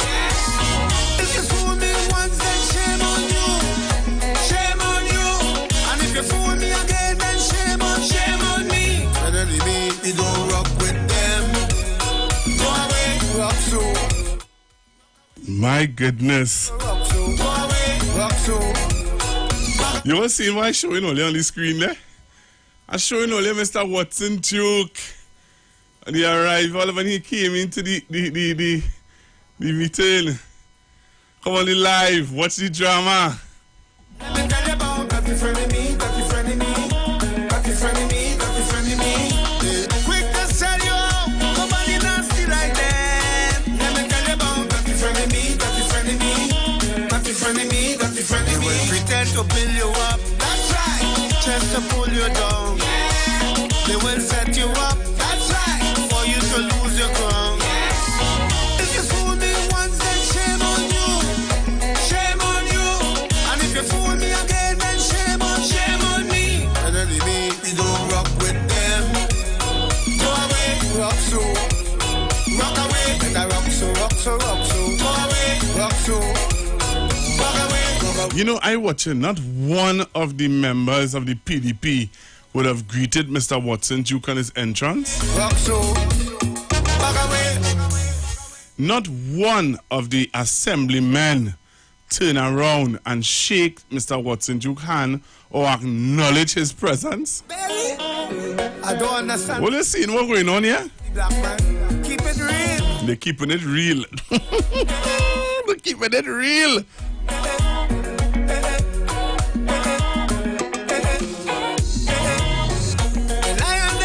We're getting ready to go for the news in a short bit. But I have some more videos to show. I have some more questions to ask. So if the assembly, if the Tobago Assembly did not send the performers to Tobago, but they give them a letter to go to the embassy to get their visa, who are they going to represent? They weren't going to represent themselves, they were going to represent Tobago. So Assemblyman Farley and Chief Secretary Farley, a lot of questions that people have answered, have answers that they would like to get. We're going for the news. When we come back from the news, Trinidad and Tobago, we're going to take you right back into the discussion on this situation. I have questions to ask. And when I come back, I'll ask the questions and I'll ask you to answer some. So don't touch your dial. Stay right here on the street 919 FM. We are the street. The street. The street. 919 FM.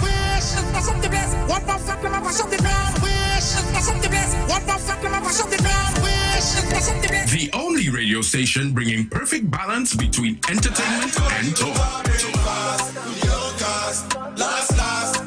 Updating you with current affairs and social issues. So what, we should just sit down and take the foolishness that's being meted out because of you feel that all you're real bad? Right?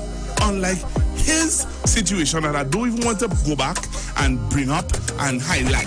You don't have a good record where that is concerned? Having you in the loop with trends and entertainment. Providing music that lives on. Darling, I feel the disco. And spiritual food for the body, mind, and soul. The Street, 919 FM. You've got bills to pay, and so do we. Let's go pay some bills on the Street 919 FM.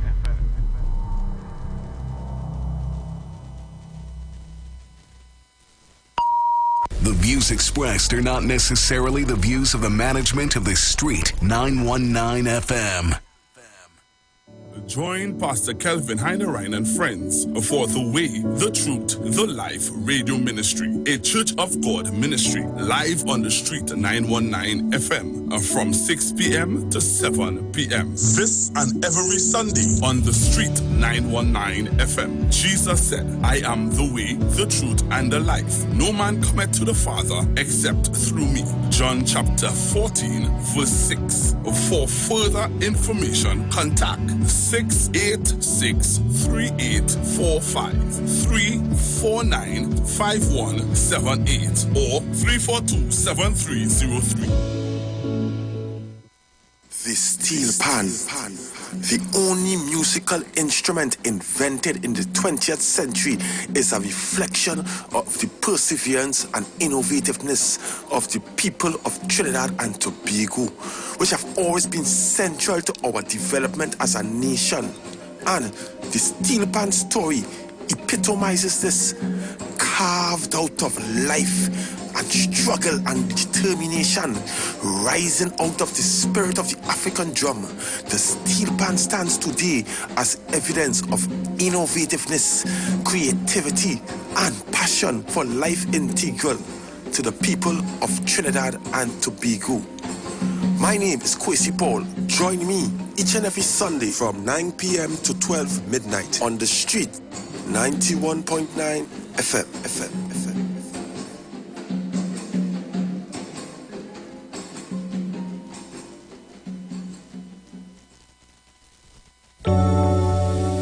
Blessings in the wonderful name of Jesus. My name is Nikki Garcia, and you are invited to listen to the Final Hour broadcast every Monday from 12 midnight to 5 in the morning on the Street 919 FM radio. Here, Pastor Helen Garcia and my husband, Pastor Valentine Garcia Jr., preach the Word of God. We can be contacted at 629-0113 or 623-8444. Tune in and prepare to be blessed. As my life I lay it on the altar, as my life.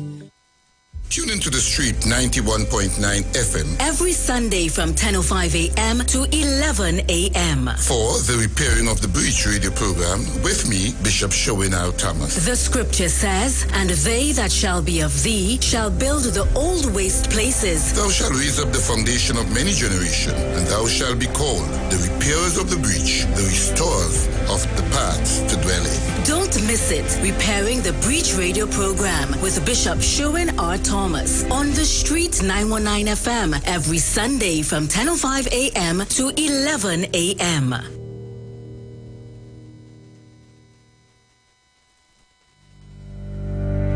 Tune in to the Street 919 FM every Friday from 9:15 a.m. to 9:30 a.m. with Kingdom Health Services, situated at number 125 Eastern Main Road in Tunapuna. For the program, Health and Healing, merging the old with the new with Mr. Brent Diet. For more information, call 318-747-1 or 484-0141 or 360-4100. It's all about Kingdom Health Services on the street, 919 FM. Good, that boat I'm looking like it real bad. Are you ready for that boat experience again? The Sea Champion and the Embassy say, book with us for that unforgettable boat ride experience. Sea Champion leaving from King's Wharf, San Fernando, and the Embassy leaving from Breakfast Shed, Port of Spain, or Westside Trinidad. For more information, call 399-5959, 281-4723, or email us at coralvisiontt@gmail.com. Book now and reserve your cruise. Hey, that boat I look like it's not wet. Share the live. Share the live. The Street 919 FM on Facebook and Instagram. Share the live. Iowa George on Instagram. Share the live. Iowa TV and Street TV on YouTube. Share the live. The Street 919 FM. Broadcasting from Trinidad to the world. The Street 919FM.com. News from the Street 919FM.com. Here's what's happening.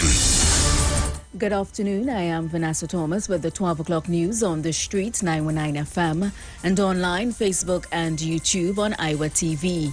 In the headlines, President of the Supermarket Association, Rashif Dipti, would like to see a people's-friendly national budget. The final set of PTSC buses ordered 10 years ago arrive into TNT. Police officer shot in Piti Valley. And news outside of Trinidad and Tobago, Fiona batters the Dominican Republic after pounding Puerto Rico. And now the news in detail.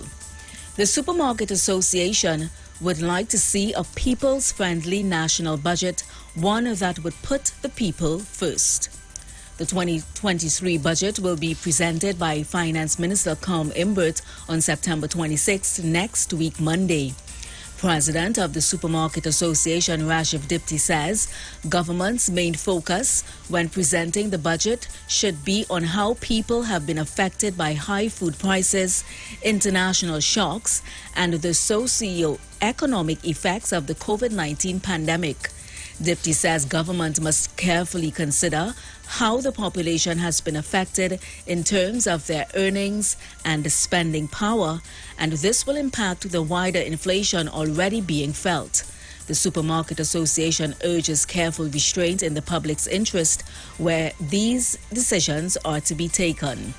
Meanwhile, co-founder of the newly launched Caribbean Supermarket Association, Vernon Passard, who is also director of Passard's The Food King Group, says the key to reducing the high food import bill locally and regionally is a change in culture as it relates to people's eating patterns. Speaking at the association's launch, Passard said it will take a lot of work by everyone in promoting the culture change required for that to be achieved.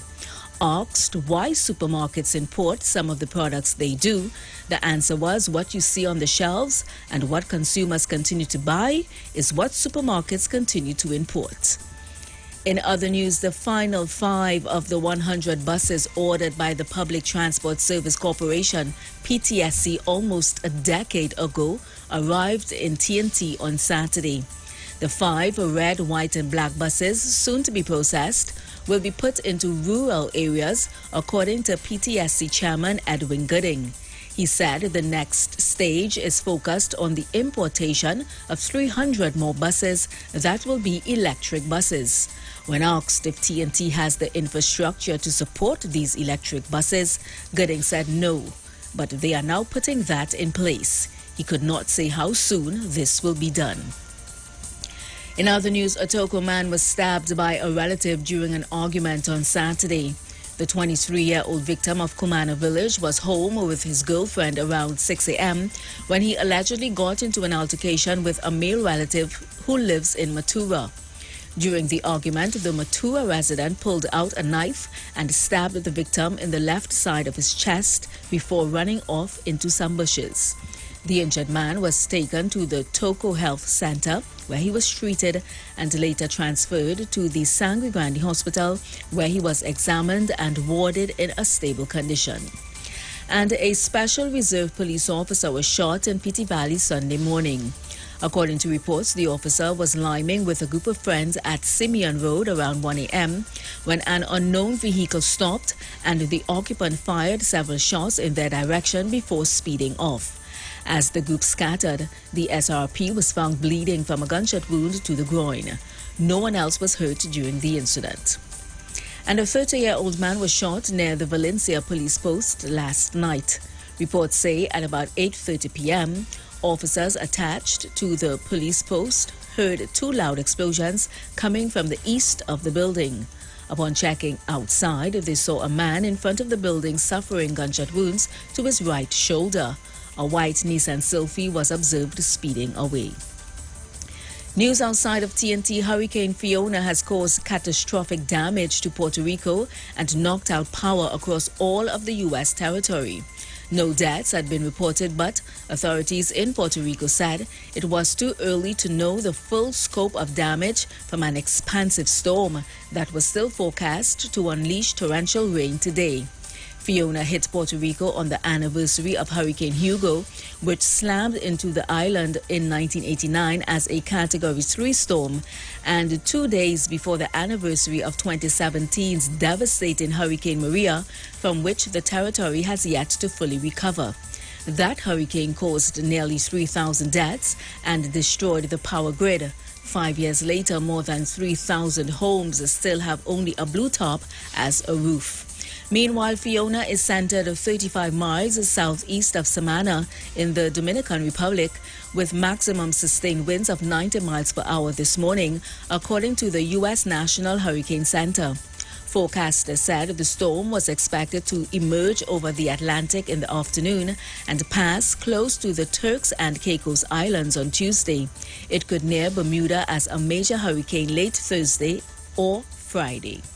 And that was the 12 o'clock news on the street 919 FM and online, Facebook and YouTube on Iwer TV. Recapping the headlines, President of the Supermarket Association Rashid Dipti would like to see a people's-friendly national budget. The final set of PTSC buses ordered 10 years ago arrive into TNT. Police officer shot in Petite Valley, and news outside of Trinidad and Tobago, Fiona batters the Dominican Republic after pounding Puerto Rico. Do enjoy your afternoon and continue to be safe. I am Vanessa Thomas.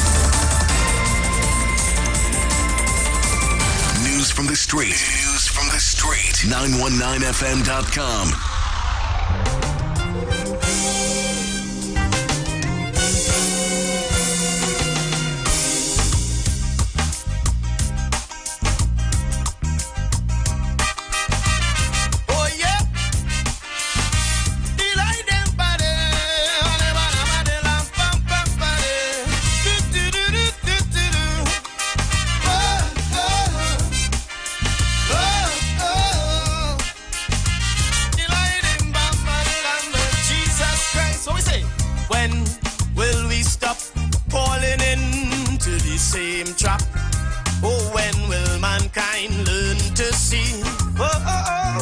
That the further we stray from Jehovah's roadmap is the more we invite in misery.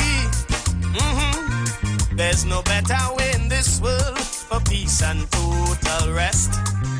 Tried and tested, Christ's way is the best. No philosophy, no creed could ever supersede what the Holy Bible, wonderful oracle, showing the people. Oh yeah, and two shall be in the field, one shall be taken. Oh yeah, two shall be at the wheel, only one will fly. Every stone shall be upturned and false doctrine shaken, while God's truth and his people are lifted high. Yeah, the Father never needed religion or systems of it. His word stands on its own and proves its worth. Yesterday, today,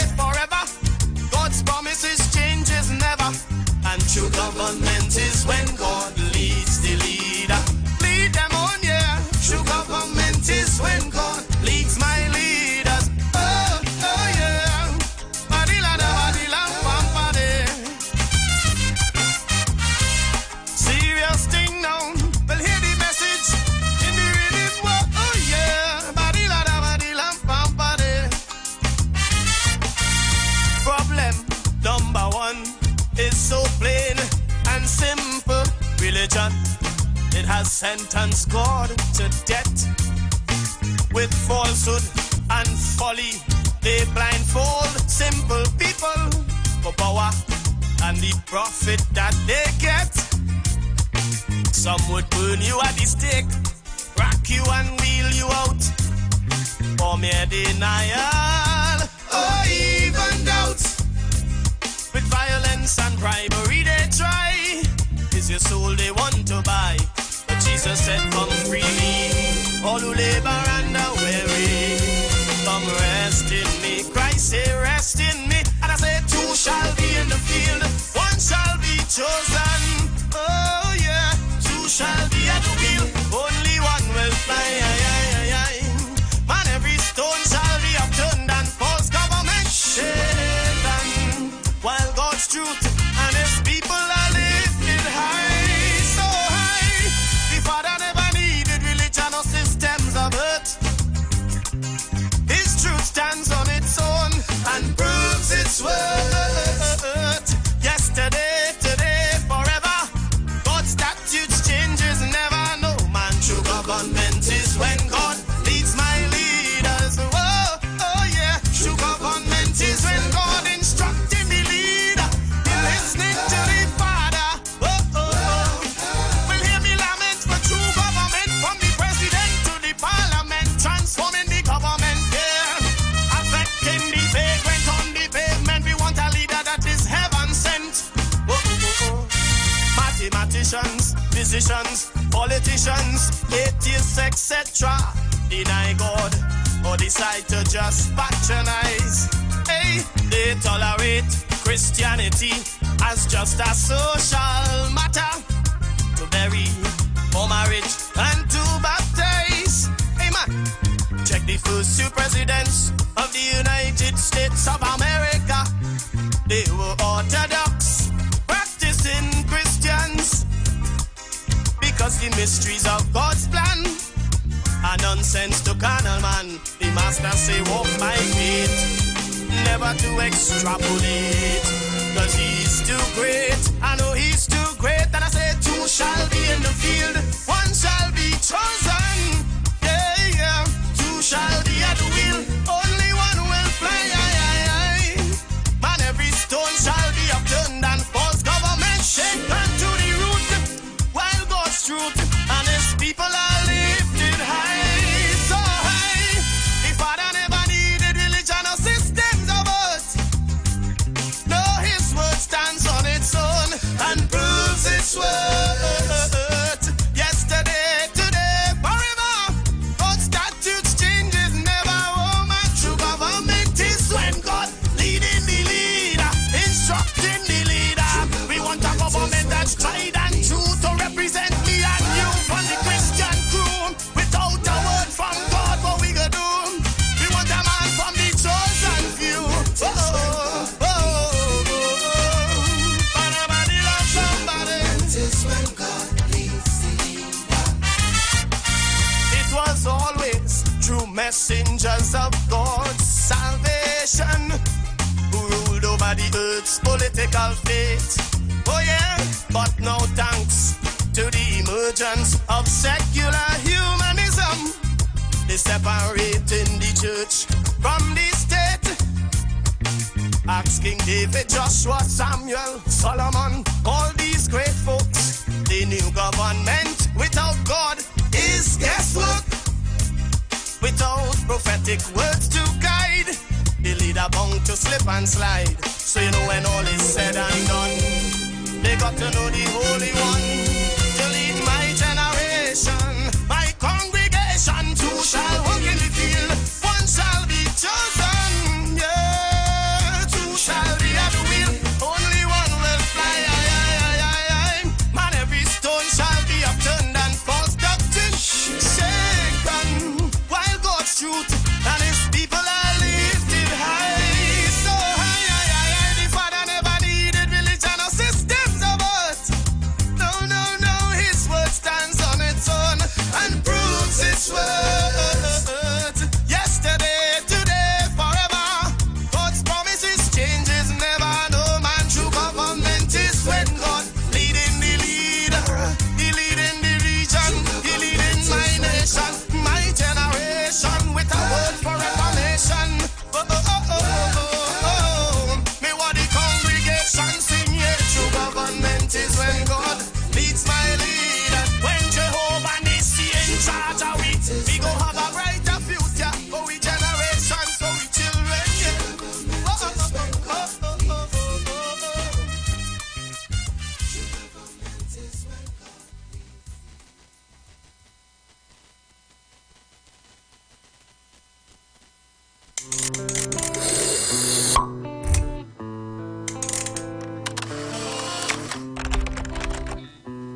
man, I know you're going through stress in your life right now. But this one is for all my brothers and my sisters that going through all the struggles in life. Remember, count it all joy to trials and tribulation. Yeah, man. Jah come lead the way. Blow my storms away. Jah come lead the way.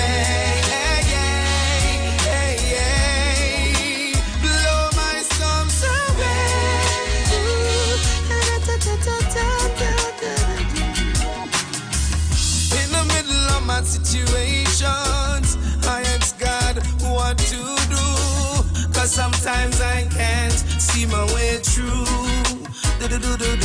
Yeah. So I go down on my knees and pray, asking God to lead the way, cause you know the guitar done me don't want to stray. So Jah come lead the way. Blow my storms away. Jah come lead the way.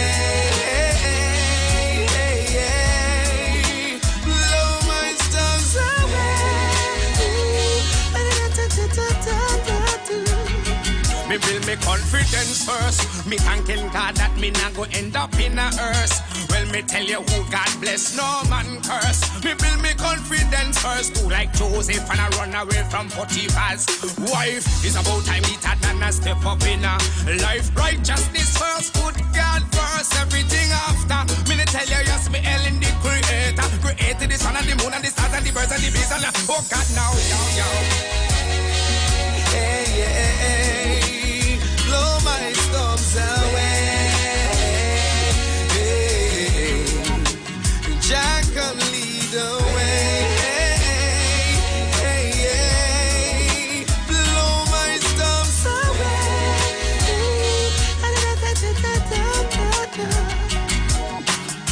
It's only God can blow your storms away. It's only God can blow your storms away. Jesus, Jesus Christ of Nazareth can blow your storms away. Yes, him a go blow the depression away. Yes, him a go blow the frustrations away. Yes, him a go blow the fornication away. Yes, him a go blow manipulation away. The anything that in your life, you know it what decay. Because anything from God, you know it won't stay. Blow all of the darkness away. The light of God, me coming on your heart to stay. Jah come lead the way. Blow my storms away. Jah come lead the way. Blow my storms away. Blow my storms away. Blow my storms away. And Jesus Christ, him the truth and the way. Alright.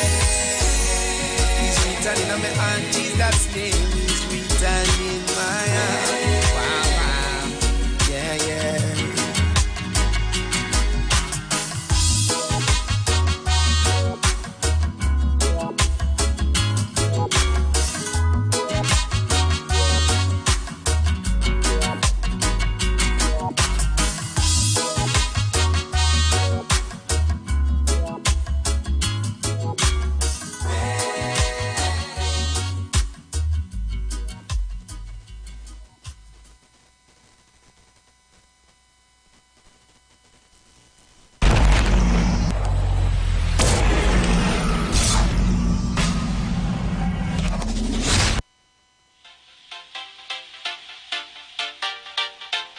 Nothing can stop my praise. Nothing can stop my praise. Nothing can stop my praise. Tonight is the night I give in my everything. I'm not holding back my praise. No. Without a doubt, the chains and shackles will fall. 'Cause I've given my all. Oh, since I'm born again, there's a joy inside of me. I can't hide it no more. Look how I'm dancing. Look how I'm praising. Look how I'm shouting with me high.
Power shouting with my highest praise, and I'm all in. Hallelujah, hallelujah, hallelujah, hallelujah, hallelujah.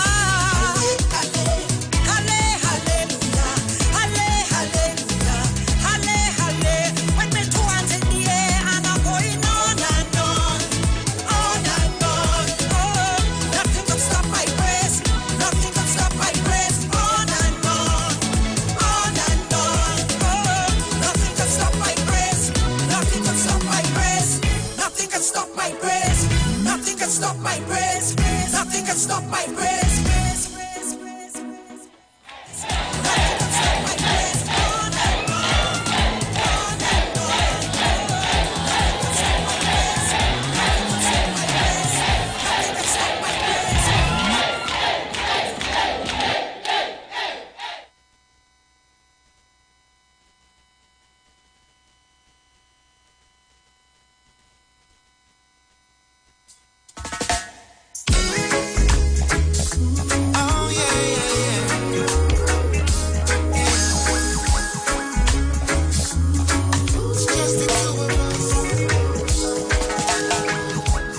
Rolling in my two-man army, my Jesus and I know once God goes before me, they can't stop this right, no.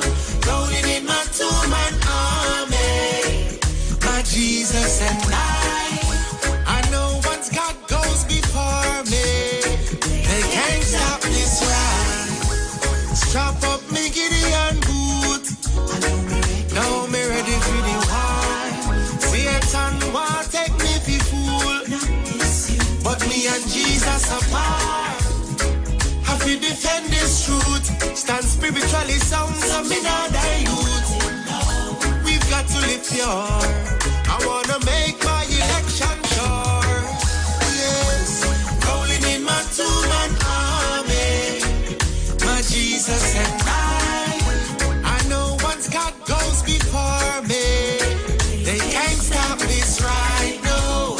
Rolling in my two-man army, my Jesus and I know once God goes before me, they can't stop this ride. This gospel thing not pretty, no make them chop off the head of John the Baptist in the city wall. And what they did to Stephen without reason, was it because his words were seasoned? We've got to live right. It may cost us a lot, but in the end it will be worthwhile. I don't care if them hate me or them rate me, all of me will give God glory. Rolling in my two-man army, my Jesus and I know once God goes before me, they can't stop this ride, no. Rolling in my two-man army, my Jesus and once God walks before I and I, they can't stop this ride. We're living in a war, physically, spiritually, mentally, practically, no. But the weapons of our warfare are not carnal. With God mighty, so give a little taste, a little of the gospel. None of that, I want all of it. Yes, give me a full course meal. Genesis to Revelation, my armor's complete. Rolling in my two-man army, my Jesus and I know once God goes before me, they can't stop this ride, no. Rolling in my two-man army, my Jesus and once God walks before I and I, they can't stop this ride. Oh, Father, it's just you and I.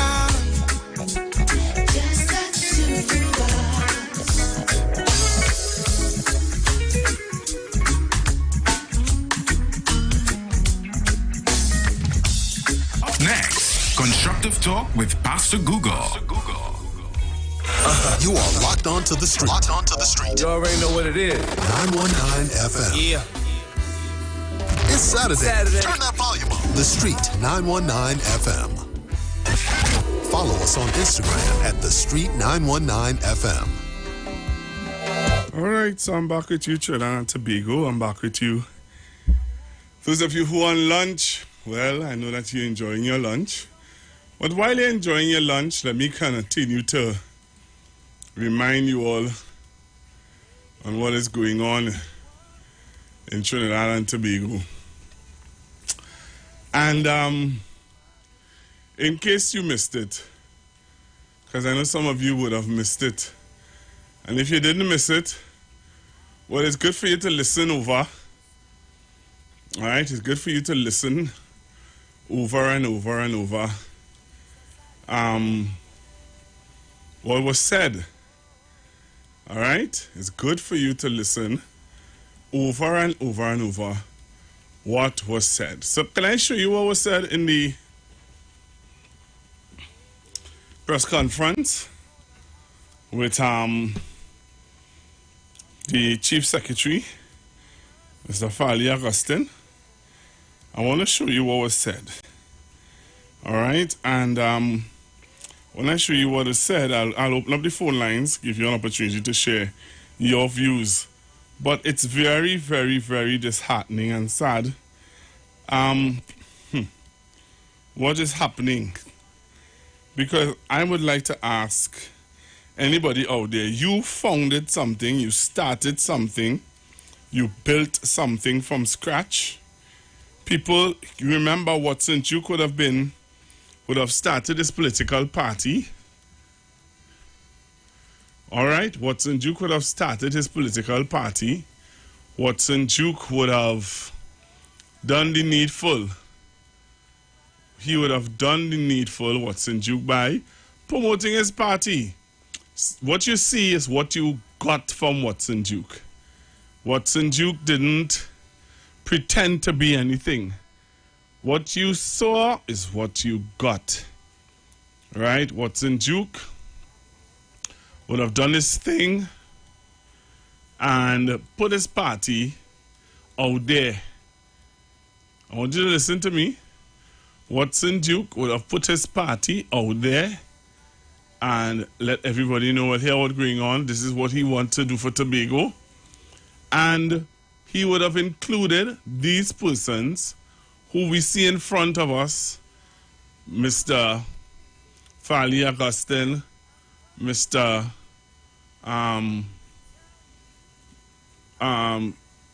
Miss Faith B. Israel.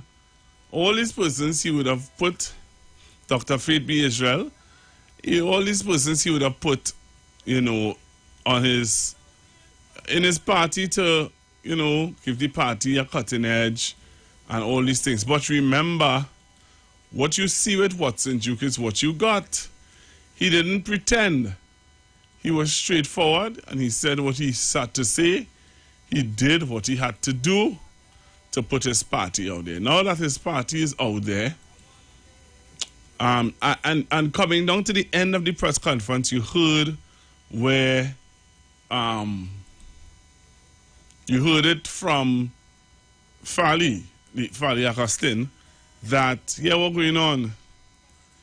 He was glad that Mr. A.N.R. Robinson would have done what he did to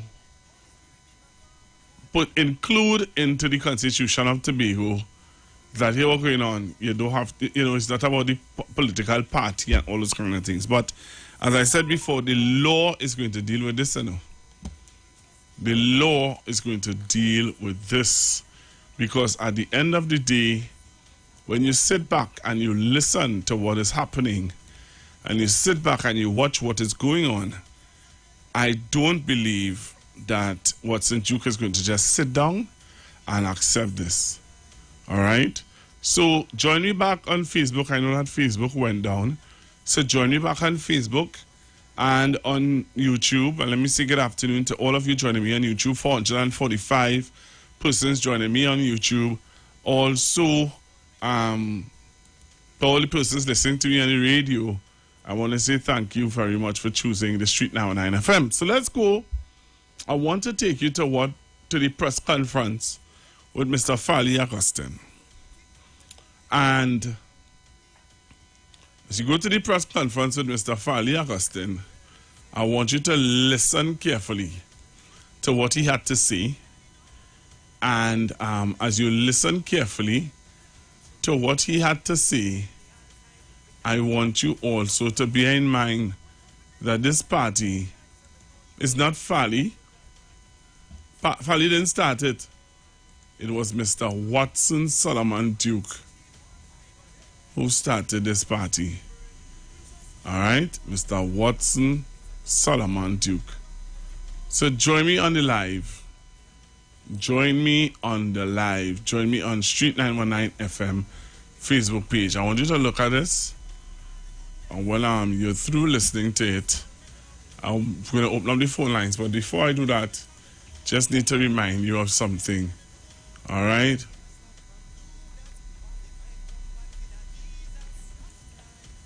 I want you to listen to something. I'm seeing someone sending me some news now from PSA. What is going on in PSA? Anybody know? I'm seeing somebody send me some PSA news here. So I'm going to look into that also.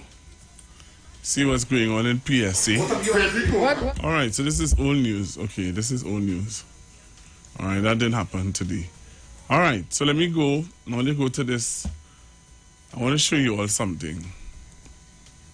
All right, I want to show you all something. This is serious business here. So, make sure let's listen to this, and then I'm going to play for you, Mr. Farley. So listen to this, Trinidad and Tobago. And when I'm through showing you this, I'm going straight to Farley. Come on live, and you're going to hear Mr. Farley Augustine and the address that he gave. He gave an address to... He gave a press conference after. All right? So listen to this. Listen to this, and then you're going to tell me what you think. You have been... Right. So listen to this. And then when we come back, I'm going to play you the press conference from Mr. Farley Augustine. Totally silent. Silence is what? Not golden in this case. Silence is consent. And that is why I told you about facilitative Farley. Because you have all the information. You know your leader is a monster. You know your leader victimizing people. But you so want to be chief secretary. You're prepared to sleep with the devil until December the 6th. And while you're at it, tell the people of Tobago about your plan. That you just be telling people when they come to complain, I have a plan to get rid of Watson. You're prepared to sleep with the devil until December the 6th. And while you're at it, tell the people of Tobago about your plan. That you just be telling people when they come to complain, I have a plan to get rid of Watson. Or you keep quiet. You're prepared to sleep with the devil until December the 6th. And while you're at it, tell the people of Tobago about your plan. That you just be telling people when they come to complain, I have a plan to get rid of Watson. Or you keep quiet. You're prepared to sleep with the devil until December the 6th. And while you're at it, tell the people of Tobago about your plan. That you just be telling people when they come to complain, I have a plan to get rid of Watson. Or you keep quiet. Wow. Wow. Wow, Trinidad and Tobago. The man say he had a plan. He have a plan to get rid of Watson Solomon Duke. The man had a plan. So while all of you huffing and puffing and want to blow the house down, the man had a plan to get rid of Watson Solomon Duke. The man had a plan. So while some of you were making a big fuss and a drama on what is happening from since in the campaign time, the brother had a plan, and he didn't keep it to himself. He told people, oh, don't worry now, I have a plan to get rid of Mr. Watson Solomon Duke. And we in Trinidad here, waiting for him to come. He said he come in Trinidad. Well, I don't know how we doing that, because your boy Mr. Duke, your boy Fally getting rid of you, you know. Your boy Fally getting rid of you. So it's getting really interesting. Very interesting. And I just hope that some of you don't close your eyes to what is happening. Right? The people of Pointe-à-Pierre is still waiting to hear from Miss Bissessa on Mr. David Lee. Huh? The people in Pointe-à-Pierre is still waiting to hear from Miss Bissessa on David Lee, and I am still waiting to hear from Miss Bissessa about the older man. The older man in the Sandy Grande Corporation. I'm still waiting to hear Miss Bissessa on that. So Trinidad and Tobago, listen to this press conference, and then I'm going to come back. I'm going to take some of your calls. Very interesting political era we're in right now. So listen to this. Listen to Mr. Fally as he gave his press conference today. Some of you would have missed it. So jump on the live so that you can hear what Mr. Chief Secretary Fally Augustine had to say about this whole debacle and this whole situation that took place or is taking place in the Tobago House of Assembly. So listen to this. Watch the behavior of some of the assemblymen. Unavoidably, they could not be here with us today, but certainly their support is with us. Allow me to address a few matters quickly that will facilitate answering some of your questions before you even ask them. For starters, I want to congratulate the newly elected Deputy Chief Secretary. And if you're wondering about my objection to the seconding of the nomination by the councillors actually have no locus standi when it comes to voting for either Chief Secretary or a Deputy Chief Secretary. When a Chief Secretary and a Deputy Chief Secretary is being elected, they are being elected from among the elected members of the House by the elected members of the House. Therefore, if you are not allowed to vote for a Chief Secretary and a Deputy Chief Secretary, you similarly cannot be part of the nomination process. That's just common sense, which I hope everyone had. But more than that, that's solid legal standing. And so in the absence of a seconder to the nomination by the minority leader, the nomination that I placed on the floor remained unchallenged, hence the declaration of Dr. B. Iwer as the new Deputy Chief Secretary. Secondly, I wish to point out that I have been very deliberate in my communication with the media and with the public. In fact, since this debacle started, I gave one press conference, one radio interview, and one newspaper interview. That's all I gave. My silence, which I treat as being golden, I think was absolutely necessary to ensure that the business of governing Tobago did not get muddied with all of the back and forth. And I did not think that the back and forth was necessary, given some of what we're hearing in this space are unfounded. Well, all of what we're hearing in this space is really unfounded. Just to make some things clear, number one, I have not been to the EBC, certainly not as yet, but I have not had any visits with the EBC or meetings with the EBC. The man said not yet, eh? Underline that, not yet.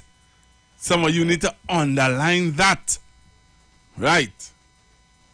Either in person or by proxy, and I needed to make that clear. Secondly, I wish to use this platform to categorically denounce and deny some extremely wild allegations that I have seen made by the now former Deputy Chief Secretary with regards to collecting bribes or collecting monies elsewhere. Let me indicate that I have already been in consultations with my lawyers, inclusive of a King's Counsel. Yes, we're no longer treating with Queen's Counsels, inclusive of a King's Counsel, and I intend to pursue legal action that will treat with that matter, which means that I will not be wasting precious time to debate these falsehoods in the public space. Thirdly, after the oath of office is taken, because Dr. B. Israel is only the Deputy Chief Secretary-elect. After the oath is taken, I will be in a position to issue a release that will indicate how we will treat with the responsibilities that were previously assigned to that of the Deputy Chief Secretary. Because Dr. B. Israel will retain her secretarialship of the Division of Health, Wellness and Social Protection, in addition to the title of Deputy Chief Secretary. But there are some extremely critical areas that the Office of the Deputy Chief Secretary was charged with managing that has to be managed post-haste, one of which includes the matter of Tobago's autonomy, which we are seeing is resurfacing now in this upcoming parliamentary session. I am in a position to advise that I have taken on, and that's what past participle, I have taken on as some advisors in the space, and I can tell you these advisors are gratis for the most part, meaning that they're not charging me any money or the Tobago House of Assembly any money. In this space, Mr. Hochoy Charles, Miss Ingrid Melville, and Mr. Alan Richards, who I have been meeting with and who have been giving me some advice, in particular with the matter treating with autonomy. And almost immediately, that grouping will expand to include all voices. And one of the things we will do almost immediately is to bring all the voices in one room, whether you are secessionists, whether you don't believe in any autonomy at all, in one room, without any camera, lights, or microphone, and certainly no bullhorns, so that we could talk this thing out and ensure that we are, as Tobago as an island, we are going forward with one singular position on the matter of autonomy. Let me also bring to your attention the fact that a lot of what you see in this space, all of these noises, are actually sponsored noises, and I have not just reliable information, but irrefutable evidence that a lot of this is sponsored by those who do not want to see me bring before the Tobago public matters concerning the audit report, which I will be delivering to the people of Tobago come Thursday. Come hell or high water, it will be brought to the public's attention and in full view of the public come Thursday. And when I give much more comprehensive report on that audit, you will understand where not only do we have correlation, but where we have direct causation of these noises. And I am so happy that God got our back, because if I wasn't strong, I might have walked away from all of this and allow the corruption to continue. But we will treat with that head on, and you will get an even clearer picture as to what transpired over the last 2 weeks and where we need to go. So again, just to reiterate, one, I have not been to EBC, nor has anybody been to EBC on my behalf. Secondly, I am categorically denying all of the claims that were made about bribery, corruption, and some wild and, what I must say, hysterical allegations about toting money through airports. I don't know if they understand that my bags are always checked in Trinidad coming to Tobago. I don't know if they are not supposed to check it, but my bags are always checked for some reason, and I always allow it because I am not toting anything that is a contraband. Thirdly, subsequent to the oath of office, you will get a release about how we will dispense with the responsibilities associated with the office of the Deputy Chief Secretary. Then the fourth thing is that with regards to the sitting on Thursday, I will make that it's a regular meeting of the House, but I will take that opportunity to give an extensive report on the audit findings that we have to date and the step forward, the steps that we have to take forward. And I will be presenting to Tobago some very landmark solutions in terms of how we ought to treat with those matters on the island. At this point, I will take your questions, bear in mind that we do have a 12:25 flight. I know that there is dissonance in the space about who should give the oath. Some individuals, like my good friend Mr. Charles, believe the oath should be given by the presiding officer. Some believe the legal opinion and advice that the president gave the last time we were at this juncture was that the president should be giving the oath. And so today, both the president and the presiding officer will be present for this oath. So we ensure that that is dispensed with. And just in case you wish to ask, all lawyers with sense and any knowledge of law has dismissed as a nuisance the letter that came in the dead of night seeking to stop this sitting today. If those lawyers had any grounds to stand on, they would have gone to court bright and early this morning to seek injunctive relief. And the fact that that did not happen tells you that they are making an argument for form over substance, which holds no water when it comes to law. So, questions? Mr. Chief Secretary, just wanted to know from you, is this the end of the PDP? And my other question, in terms of Mr. Duke, because you said that you intend to take legal action, is it that you already have prepared or sent off a pre-action protocol letter? The pre-action protocol letter is being prepared as we speak. The full video clipping of his presentation on the 15th, along with an official transcript, was done, and the lawyers are preparing the documents, and when that is done, you will certainly have a copy of same. As for your first question, I will hope that you direct that to the chairman of the party, Dr. Sean Ned. He'll be in a better position to answer that. At this point, I am just so grateful that Mr. Robinson and those that crafted Act 40 of 1996 got one thing extremely right, which is that when it comes to the operations of the Tobago House of Assembly, the operation of a political party has nothing to do with that. Separation of political party from the matter of governance, and it allows us in the truest sense to demonstrate to the country that country comes before party.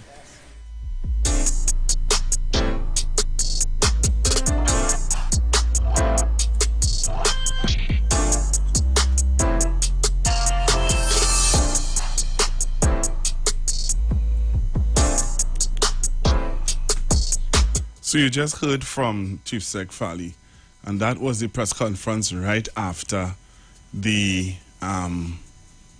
voting in of Dr. Faith B. Israel. All right? So, again, this is not the first time that we were warned, or this is not the first time Watson Duke was warned. Listen to this. Listen to this. In the first half,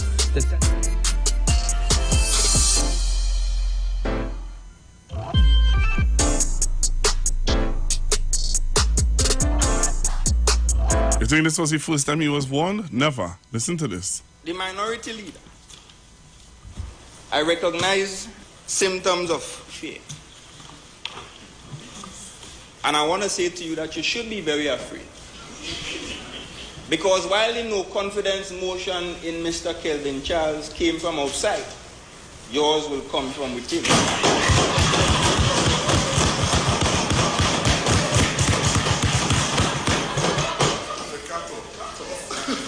And I'll give you a little clue. Look to your left. Thank you. He was warned, Trinidad and Tobago. He was warned. Fali? He was warned. Watson Duke, you were warned about Fali.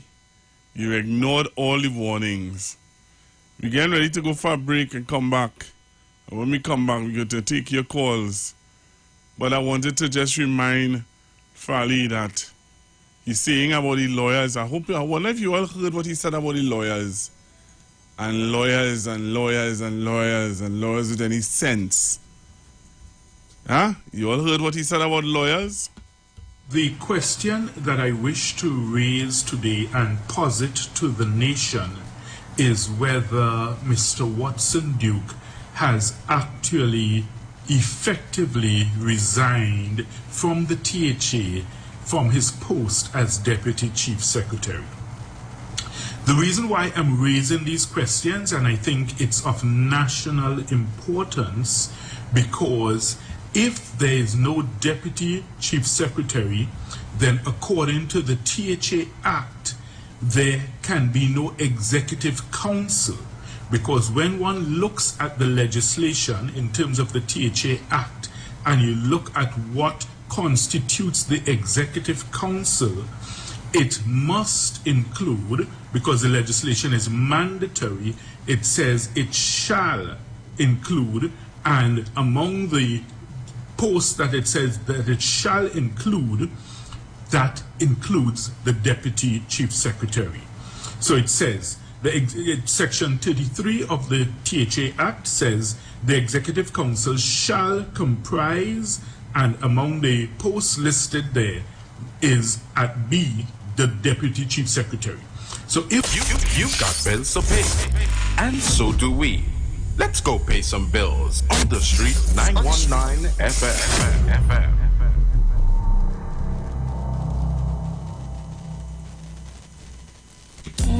Every Friday, it's all about Firemood Soca Fridays with MC Duke and Selector Kochi from 6 straight to 9 p.m. blazing all the latest and past soca hits. So remember, make it a line, make it a day, rock and come in, you know. It's all about Firemood Soca Fridays on the Street 919 FM. You don't know. Shalom. The Israelite School of Universal Practical Knowledge under commanding General Yohana will be on the street 91.9 FM every Monday from 7:05 p.m. to 8 p.m. bringing you the truth according to the Bible. The ISUPK is a non-profit faith-based community organization that will respond to the plagues that's affecting blacks, Hispanics, and Native Indian. We also have programs such as education, both adult and youth, food distribution, rehabilitation, both drug and alcohol, mentoring, counseling, and spiritual support. Remember, tune in every Monday on 91.9 FM, 7:05 p.m. Shalom. Reggae Rock Sundays featuring MC Duke and Selector Kutchi present Reggae and Rockers. On board the Embassy Yacht on September 24th, Republic Night. Boarding 10 p.m. and sailing at 11 p.m. at the Hyatt Waterfront in Port of Spain. Get your reggae groove on. With top DJs, Selector Kutchi, Bruce Wayne, TC, and Heavy Duty. Early bird tickets cost $150.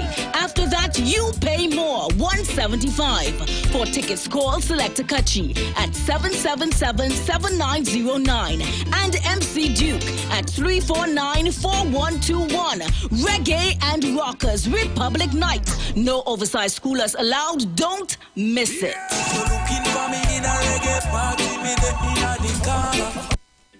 Here at Land Capital Certificates, we provide opportunities for your money to make money.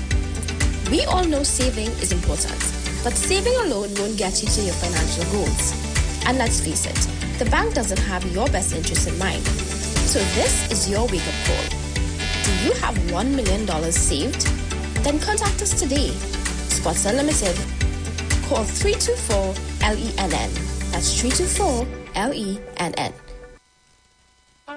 Hi, Trinidad and Tobago. This is yours truly, Pastor Charles, streaming live from Port of Spain, Trinidad, Marvel Road, 91.9. Our services start from, 12 midnight to 5 a.m. in the morning from the first, the second, and last Wednesday of the month. We are going to have a TRME time in the presence of God. We will be praying, praise God, for our nation. We'll be praying for families. We'll be praying for those that are sick and those that are in need. Tune in to the best station, 91.9 91.9 FM Street Live, Port of Spain, Maribel.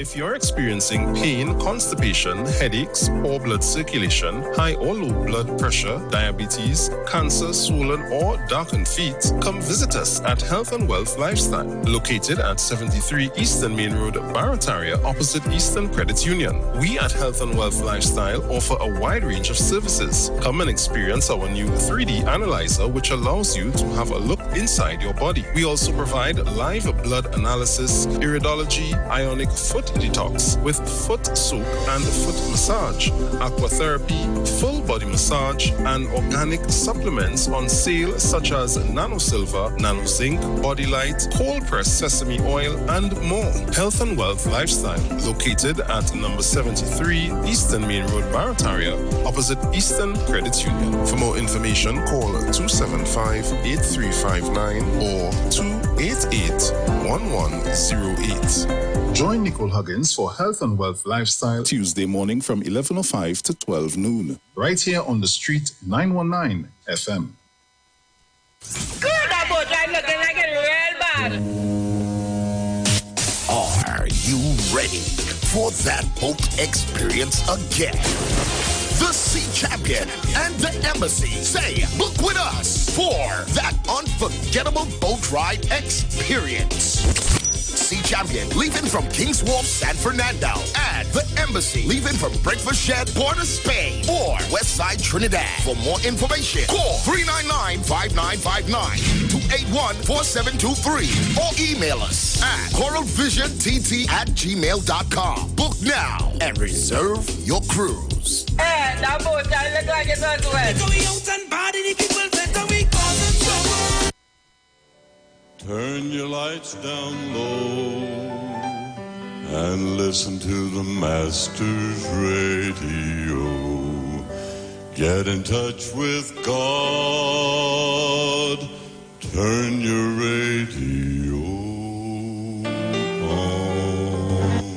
You are invited to join Pastors Morris and Agnes Johnson of the Church of the Firstborn Assembly Miracle Center, located at number 399 Eastern Main Road, Guayco in Sangre Grande, for the Old Time Gospel Hour Family Radio Ministry every Sunday from 1 p.m. to 6 p.m., to the Children's Hour Worship Ministry of the Word and the Family Forum every Tuesday from 9 a.m. to 10 a.m., The Law and You, and every Friday evening from 9 p.m. to 5 a.m. All Night Prayer Live, designed with you in mind. This program deals with today's issues from a biblical perspective. You will also be given the opportunity to call in and interact with us. Micah 6:8 says, He hath showed thee, O man, what is good, and what doeth the Lord require of thee, but to do justly and to love mercy and walk humbly with thy God. Your financial support through the First Citizens Bank will be greatly appreciated. Account number 795222. For further information, call 753-1113 or email us at church668hope@gmail.com.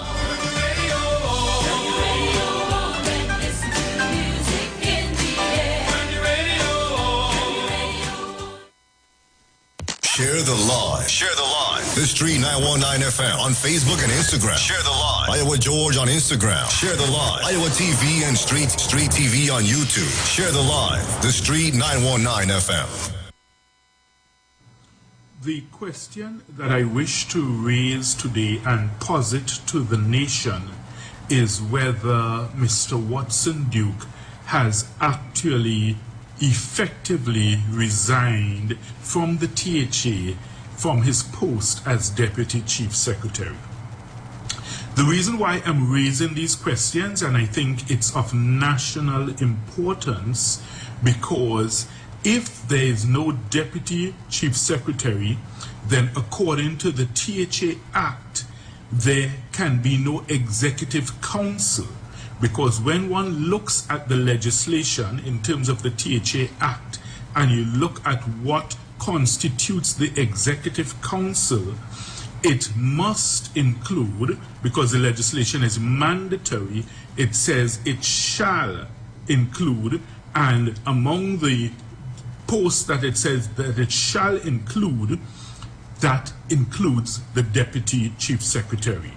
So it says, Section 33 of the THA Act says the Executive Council shall comprise, and among the posts listed there is at B, the Deputy Chief Secretary. So if there's no Deputy Chief Secretary, at present there is no Executive Council capable of running and managing the affairs of the THA legally. So it is a conundrum which must be addressed and which must be analyzed and assessed in terms of the actions taken by the Assembly in the interregnum since Mr. Duke tendered his resignation.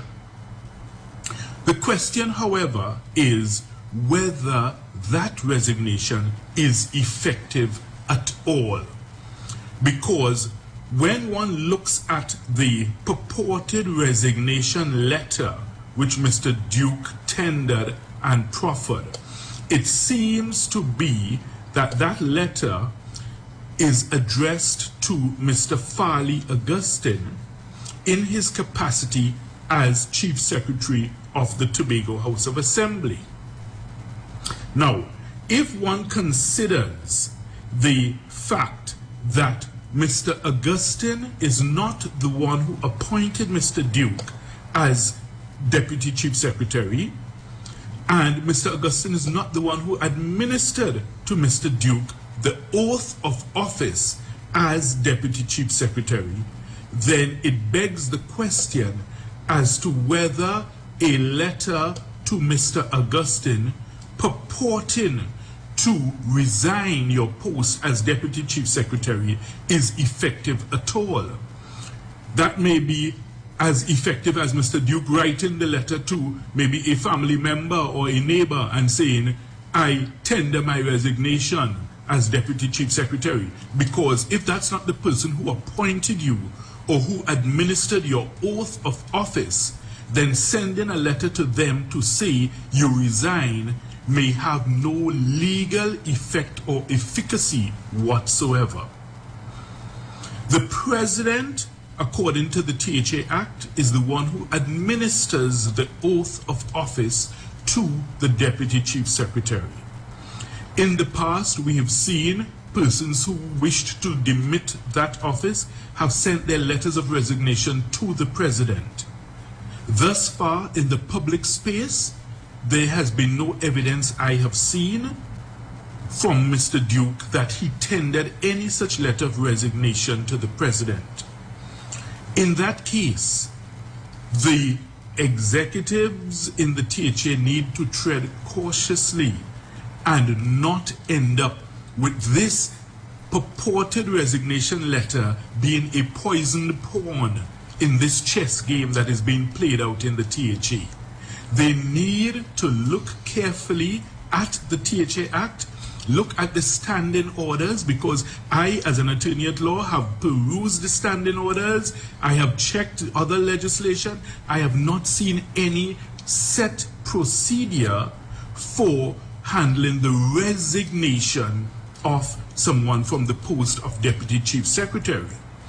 There are procedures set out in Section 19 of the THA Act which speak to the resignation of persons from being a member of the Assembly. So in other words, if you wish to give up your Assembly seat and therefore trigger the process for a by-election, there is a process set out there for you to tender that resignation. If also you wish to if, for instance, the presiding officer wishes to tender a resignation, then there's a process set out there also in Section 19 for the presiding officer to tender that resignation to the President. So, extrapolating from that, given that if the presiding officer, who we must accept is an inferior post to that of Deputy Chief Secretary, if the presiding officer who has been administered the oath of office by the President is required by law to tender a resignation to the president in order to make it valid and effective, then the question arises, why would it not also apply, even though the legislation does not specifically set it out, why would it not apply also to the post of Deputy Chief Secretary, given the fact that Mr. Duke was administered that oath of office to Deputy Chief Secretary by the President? It was not administered by the Chief Secretary, and the Chief Secretary did not elect or appoint him to the post of Deputy Chief Secretary. That election would have taken place among the Assembly, comprising of the 15 Assemblymen. And of course, by law, if you look at the THA Act, the Assembly comprises the 15 Assemblymen, it comprises the 4 councillors and the presiding officer. So, if those are the ones who would have elected him, then simply sending a letter to the Chief Secretary to say you resign may not necessarily satisfy the legal requirements of demitting the office of Chief Secretary, of Deputy Chief Secretary. And the reason why this is important is the question of whether there is actually at this time a vacancy in the office of Deputy Chief Secretary. Because if Mr. Augustine as Chief Secretary and the other members of the Assembly proceed to try to appoint someone when the post has not actually been effectively demitted, they will end up in all sorts of legal entanglements by such appointment. So these are not issues to take lightly, because it also affects the issue of whether there is actually an executive council in place, because if there was no valid and effective resignation, then the executive council remains intact. If, however, there was, and there is no Deputy Chief Secretary, then Section 33 of the THA Act is pellucid in, setting out the fact that the Deputy Chief Secretary needs to be part of your executive council. Now, when one looks at Section 35 of the THA Act, which speaks to the fact that you can pass a no-confidence motion in the Deputy Chief Secretary or the Chief Secretary, and if within 2 days of any such motion being passed, that person does not demit office voluntarily, then the President has the power to revoke such appointment. Now, the interesting thing is that if it is that you must resign within 2 days of any such no confidence motion, or the President shall revoke your appointment, it means effectively, if one is to extrapolate from the fact that the presiding officer has to submit a resignation to the President to be effective, and you must submit a resignation after a no confidence motion, and the President is the one who can revoke the appointment if you don't submit such resignation. I think the legal analysis leads to the suggestion, or tends to give the impression, that any such resignation from the post of Deputy Chief Secretary to be valid and effective must be submitted and tendered to the President of the Republic. So this is something that we need to consider in terms of Mr. Watson Duke and what he has tendered here to the nation as his resignation. Thank you, and I wish the nation the very best as we try to navigate our way through this conundrum that has presented itself in the team.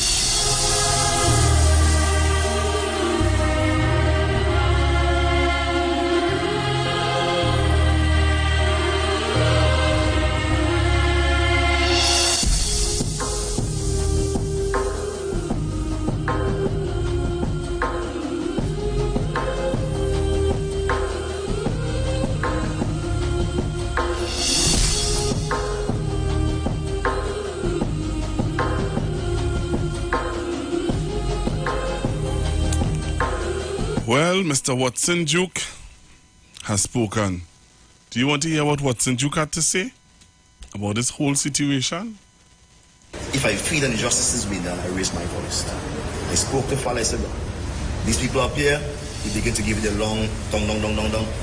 What he should have said is that that's Watson, political leader will settle this. Even if it had been done, his action the next day says a lot about the content of his character. What he should have said is, this is a political situation. My political leader and I will treat to this matter and we'll solve it. We'll fix it.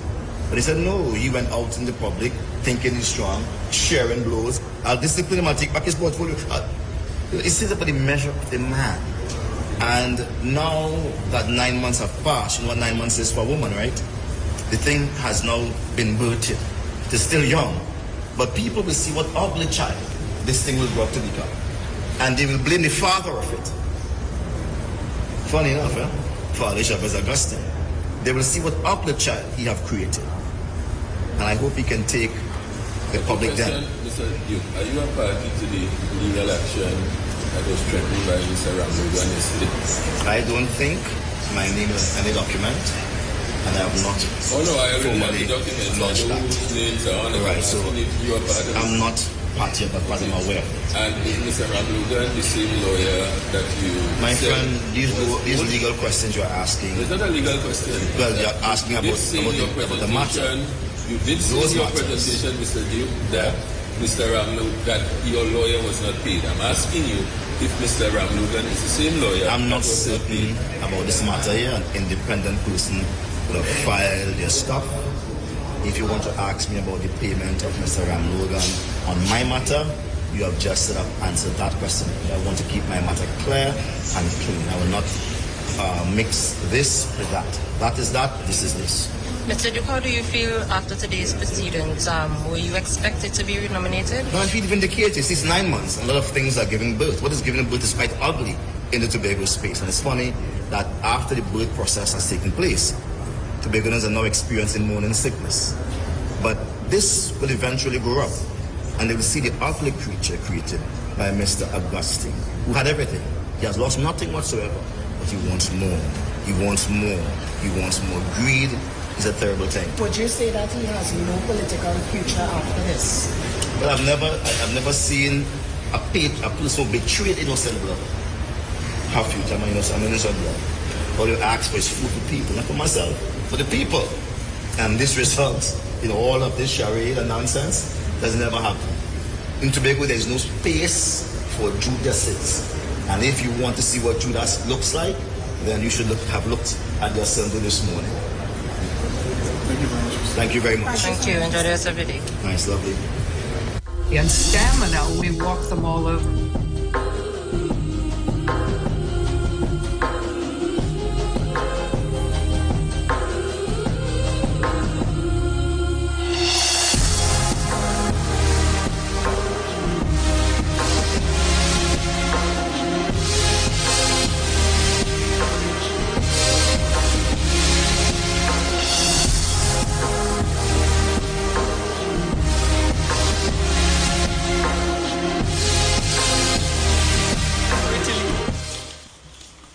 I recognize symptoms of fear. And I want to say to you that you should be very afraid. Because while the no confidence motion in Mr. Kelvin Charles came from outside, yours will come from within.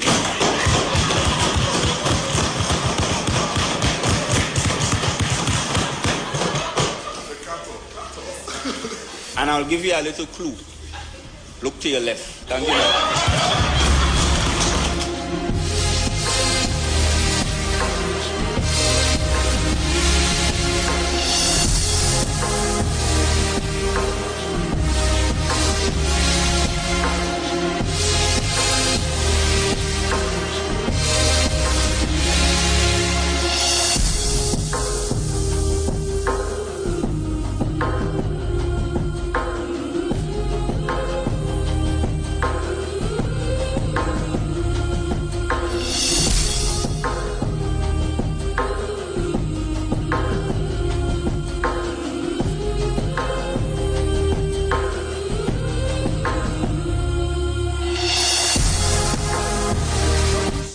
want to be chief secretary, you're prepared to sleep with the devil until December the 6th. And while you're at it, tell the people of Tobago about your plan. That you just be telling people when they come to complain, I have a plan to get rid of Watson, or you keep quiet. People, but you so want to be chief secretary, you're prepared to sleep with the devil until December the 6th. And while you're at it, tell the people of Tobago about your plan. That you just be telling people when they come to complain, I have a plan to get rid of Watson, or you keep quiet.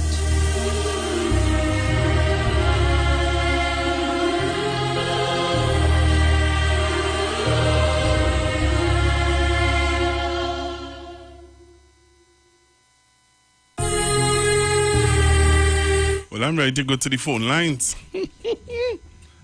342-0081, 342-0081, 771-1791, 771-1791, 466-5391. Those are the numbers. Send your WhatsApp voice notes on 771-1791. And let's go straight to the phone lines. You know, somebody said earlier on, evil prevail when good people stay quiet. And they would have drawn reference to Sister Jenny, saying that Sister Jenny would have warned Trinidad and Tobago about Mr. Watson Solomon Duke. Hello, good afternoon. Hi, good afternoon, Pastor. Hey. Good afternoon to all the callers. This is a 91.9 and constructive too. It really brings me no pleasure to say all that I would have been saying and others, because this is not about just I alone saying these things. That it is just plain out. I don't know for other people, but it is plain out to me just as how I'm seeing it. It will be plain out. And I base that on my experience at PSA. Something came to mind. I'm a lover of literature, but I was never really a fan much of Shakespeare. But this whole thing happening here just brings Macbeth comes to mind. And the theme of Macbeth was the destruction wrought when ambition goes unchecked by moral restraint or constraint. The corrupting power of unchecked ambition. That's what the main theme about Macbeth was about. And to me, I'm seeing it playing out here. The other areas, the witches said, double, double toil and trouble, fire burn, cauldron bubble. Fear is foul and foul is fear. And this one I particularly paid attention to. Look like the innocent flower will be the serpent underneath it. And that is exactly what the last chief secretary, then Ansel Dennison's his name, would have said when he warned the minority leader at the time. Look at the innocent flower, but under that, the snake is there. And I'm seeing all who stood up with Mr. Farley today, and the victory that they felt they had, I am going to tell them it's going to be short-lived. Why I'm saying that? All of them started out with Watson Solomon Duke knowing exactly who this man was.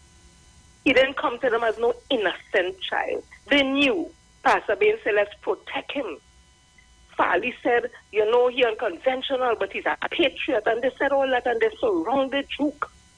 And now that they get a taste of power and office, the same Watson Solomon Duke who give them that chance is the same Watson Duke turning again. But for him, what goes around comes around. So karma is what's visiting Watson Solomon Duke. However, as I end, I cannot simply just watch the situation and say, Farley's such a good boy. And they made a good move. And Faith Beatrice is a good girl. And I cannot do that because all of them were part of the wickedness, the evilness that is Watson Solomon Duke, based on what they knew coming out of PSA. So none of them hand in clean. They can't stand up like no Pontius Pilate today and say, Farley's the man to lead we. Lead we into what? I don't know. But this, it have more to come. Pastor Grover, thank you so much.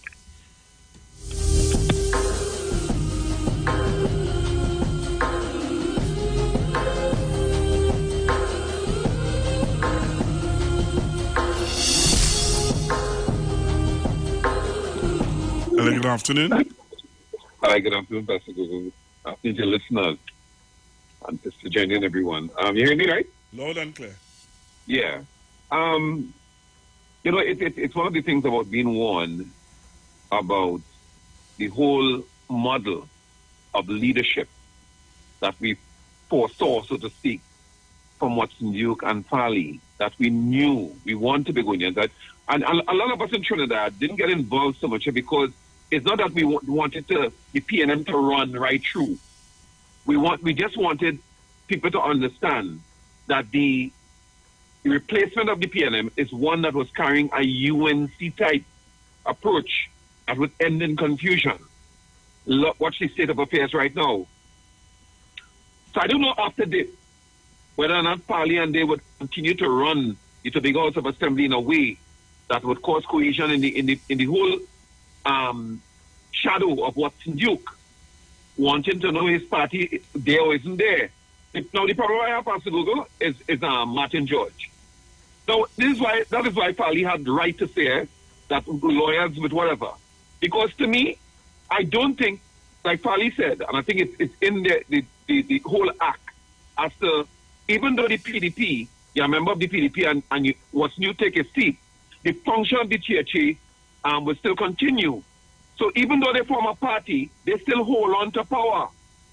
And I get that from what the THA Act is all about. The other thing is, you cannot tell me that you can tell us, the public, whether or not the letter written to Farley was constitutionally bounded for Watson Duke through the resignation. Because in Trinidad, when you appoint a minister, he's sworn in by the president, but he applies to the prime minister as to whether he resigns. I don't know if there's a similarity. And that is why I feel lawyers should guide us out here. My thing is, I don't think the non-existence of a deputy should disillusion the function of the THA.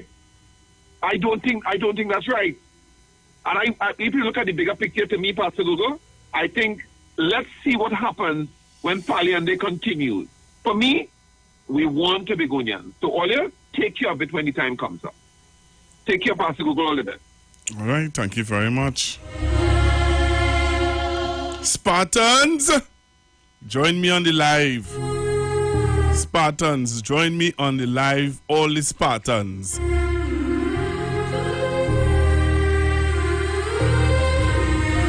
This very hard line stance I'm taking against corruption is not just for what happened in the past, but must be for what will happen going forward.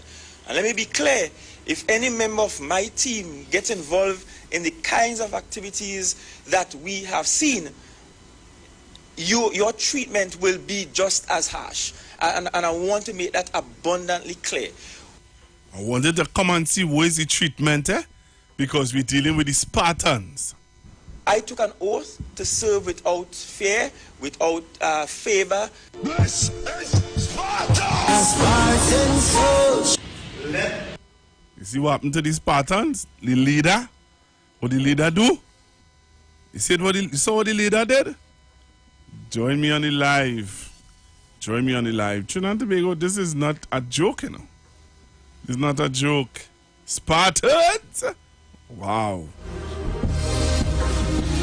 Remember, you could send me your voice notes on 771-1791, 771-1791, and 466-5391. 466-5391. And I would say this, Section 19 of the Good afternoon. All I would say is this. There are many people who consider themselves legal luminaries, who are idiots, who have no understanding of the Constitution or the law. Either that, or they try to play semantics with words and try to misinterpret the facts of the law to fool stupid people. As in the case of this Pitimo Tobago rainbow lawyer who talking about the president. The president does not appoint anyone in the Tobago House of Assembly. The president administers the oath of office to persons elected via an election and nominated to the House.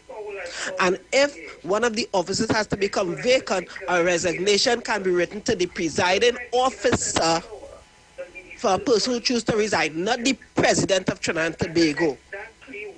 The president would then be told of the vacancy and place the notices as required so that either someone else be nominated or a fresh election to be called. And if persons are elected via a political party and nominated via a political party and no longer belong to that political party, then the offices that they hold becomes vacant because they were elected by the people under the Representation of the People's Act.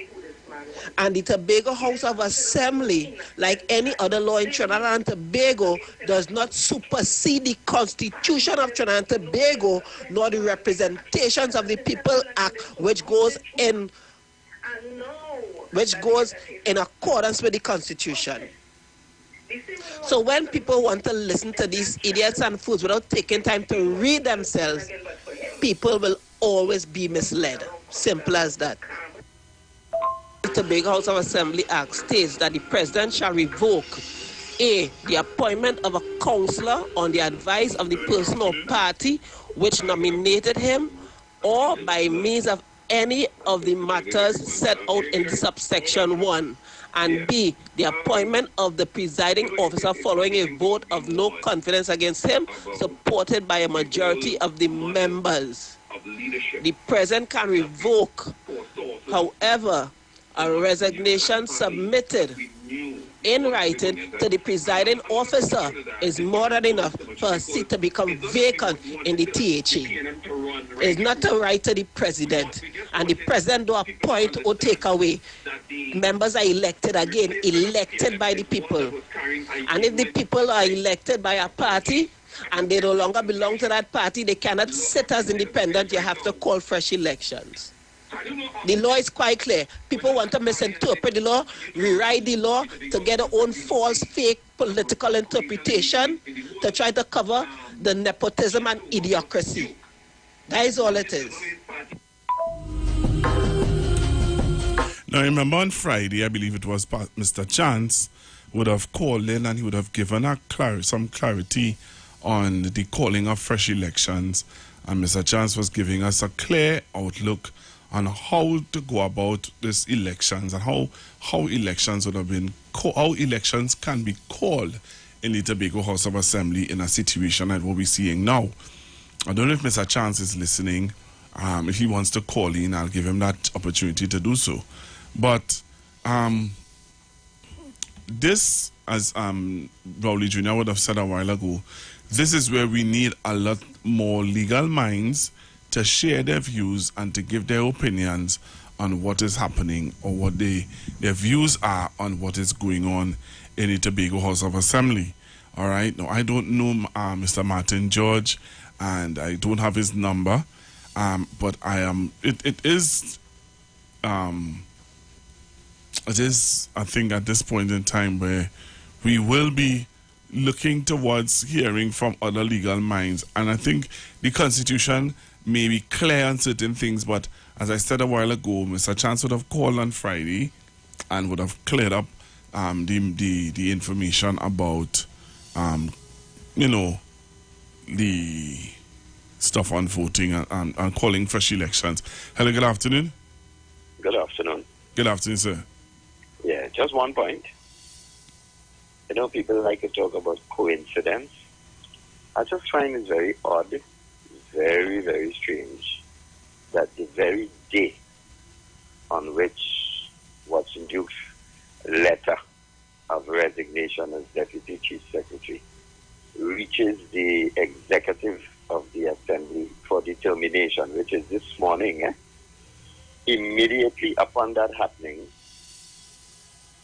Freedom House, which is a firm of lawyers owned by one Anand Ramlogan, jumps into the brew and decides that Watson Duke's letter offering his resignation is null and void, which I find very, very strange. Is it the same thing that Mr. Martin George is saying?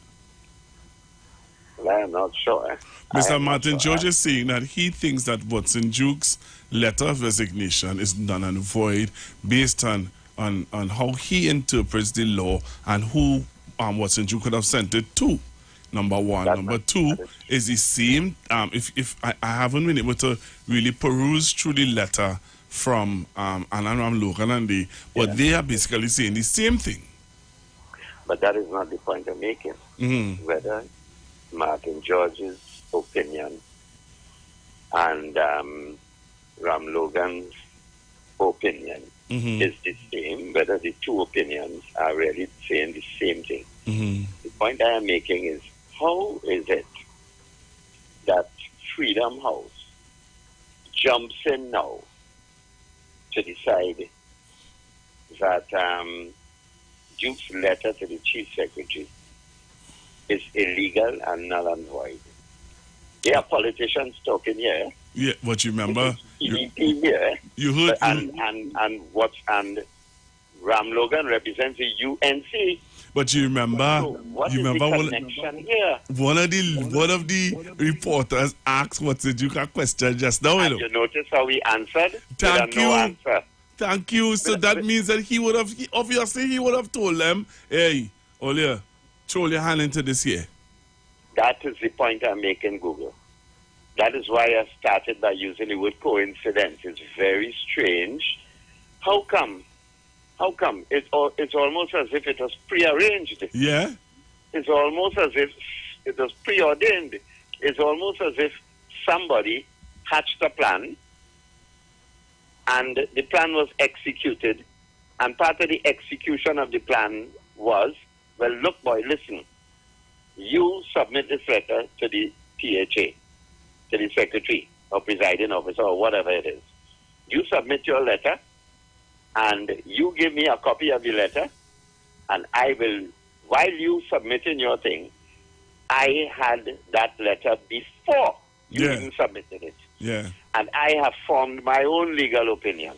So it is all part of a package of throwing the whole Tobago political PDP thing into chaos and bacchanal. That is why people are saying, and rightfully so, that Duke is not just walking away sulking and sad and unhappy with the fact that Fali, lick him up. Duke is, to me, this is part of a grand conspiracy that Fali himself was never even aware of. He just received this letter and on the face of it, acted on it, accepted it, acknowledged it, and appointed a new Deputy Chief Secretary this morning. But Fali wasn't looking behind the clouds as in terms of how come Ram Logan, who is the UNC chief lawyer, how come suddenly the UNC jumps into Tobago business via Anand Ram Logan? How come? Consistent with this thing happening this morning, the accepting and the removal of that whole one, and the appointment of a new Deputy Chief Secretary, how come consistent with that? The same time that is happening, the same time a lawyer is, a legal opinion is coming, not just from George, but from Anand Ram Logan, from a UNC lawyer, the UNC senior counsel. I just find that is very, very, very strange. And I am wondering if that is part of a grand conspiracy by the former Deputy Chief Secretary and owner, his words, an owner of the PDP, to mash up that whole assembly, of which he is no longer an executive member. That is how I look at this thing. Thank you.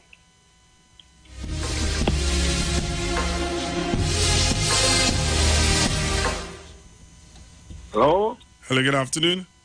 Yeah, good afternoon, Pastor Gogo. Yes, sir. Let me give you my opinion. What happened? Neither Fali, nor Israel, nor any of them has resigned from the PDP. By Mr. Duke tendering his resignation, he was advised by his attorney, which is the same Mr. Anand Ram Logan, that he has just destroyed himself. And this is why they are now seeking to find a way to destroy that letter of resignation. Because if Fali and they had resigned from PDP, then Duke would have had a chance. But because he deliberately resigned as deputy chief sec, he has destroyed himself. Well, let me ask you this. Nothing. So let me ask you this. Duke is the political leader of the party, right? That's right. That is Duke party. Yes. Let's just say Duke was to tell them he disbanded all of them from the party. He revoked all of them. Let's just say he whatever he choose to do within the constitution of his party and say here what you all went up against the leader, you all whatever. I dismiss all of you from my party. What's the next move? Yes. He cannot do that. Why? It will have no weight in the THA. It will have weight with Duke on the road, not in the THA. I guarantee you, it has no weight in the THA. On the road, yes, Duke have all the weight to run them, to kick them, to spit on them, not in the THA, unless they resign. So you're saying to me that if Watson Duke, so you're saying to me that the political party, the PDP, is no longer, the name PDP is no longer existing once they in the THA, once they are the THA.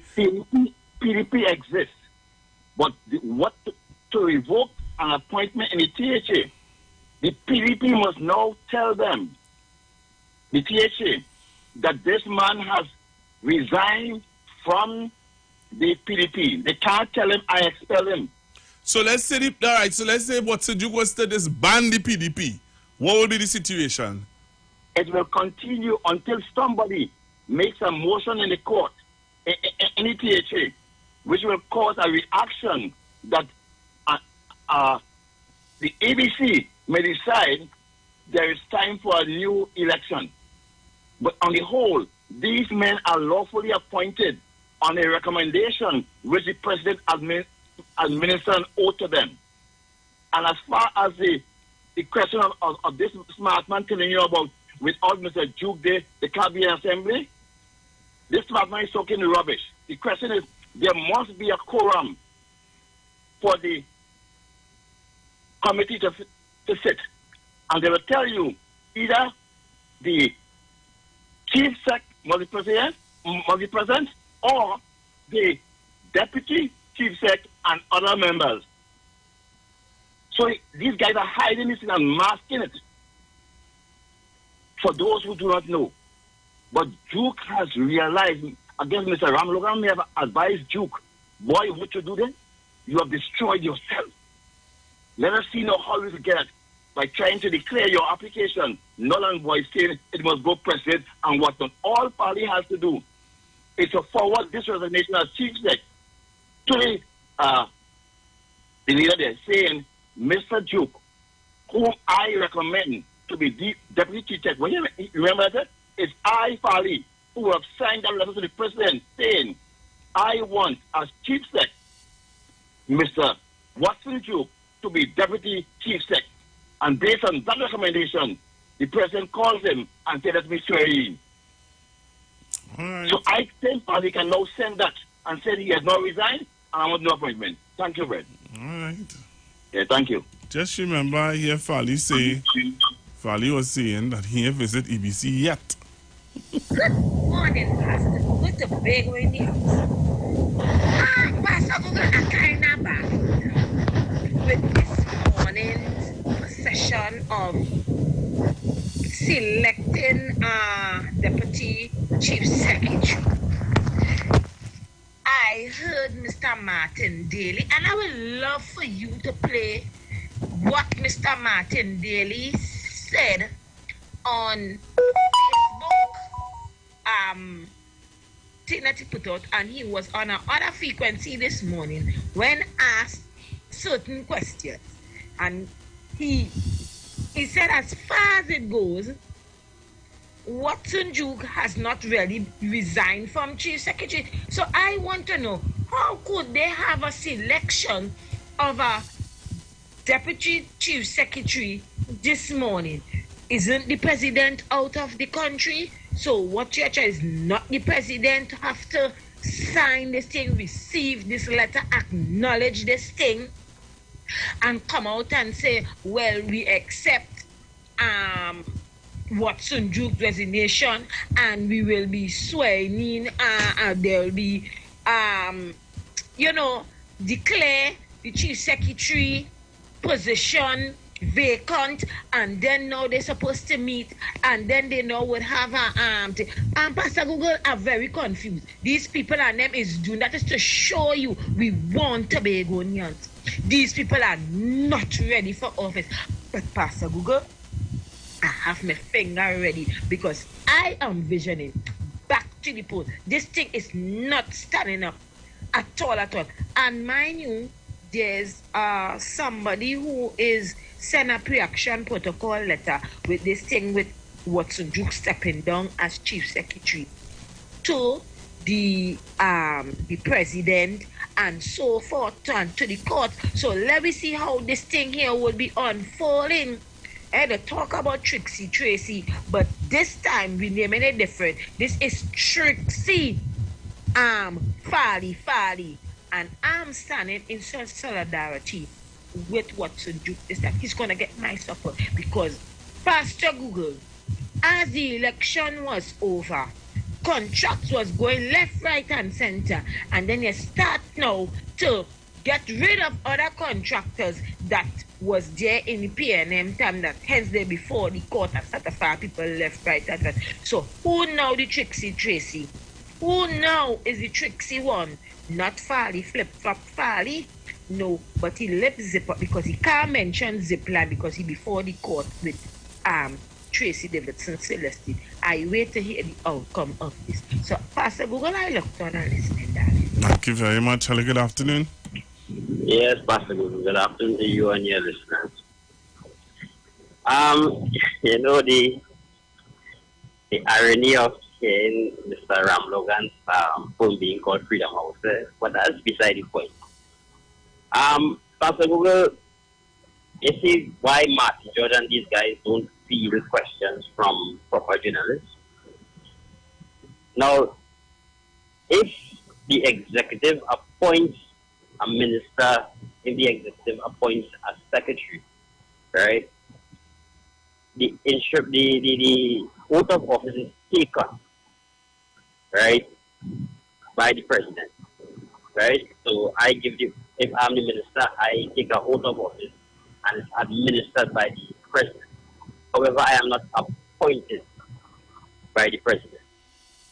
So what Mr. Martin George is saying there, it holds no water because at this point, the head of the executive in the DHA is Mr. Augustine, right? So I don't know what Mr. Martin George is trying to make of this. With regards to the party not being existent, it is true.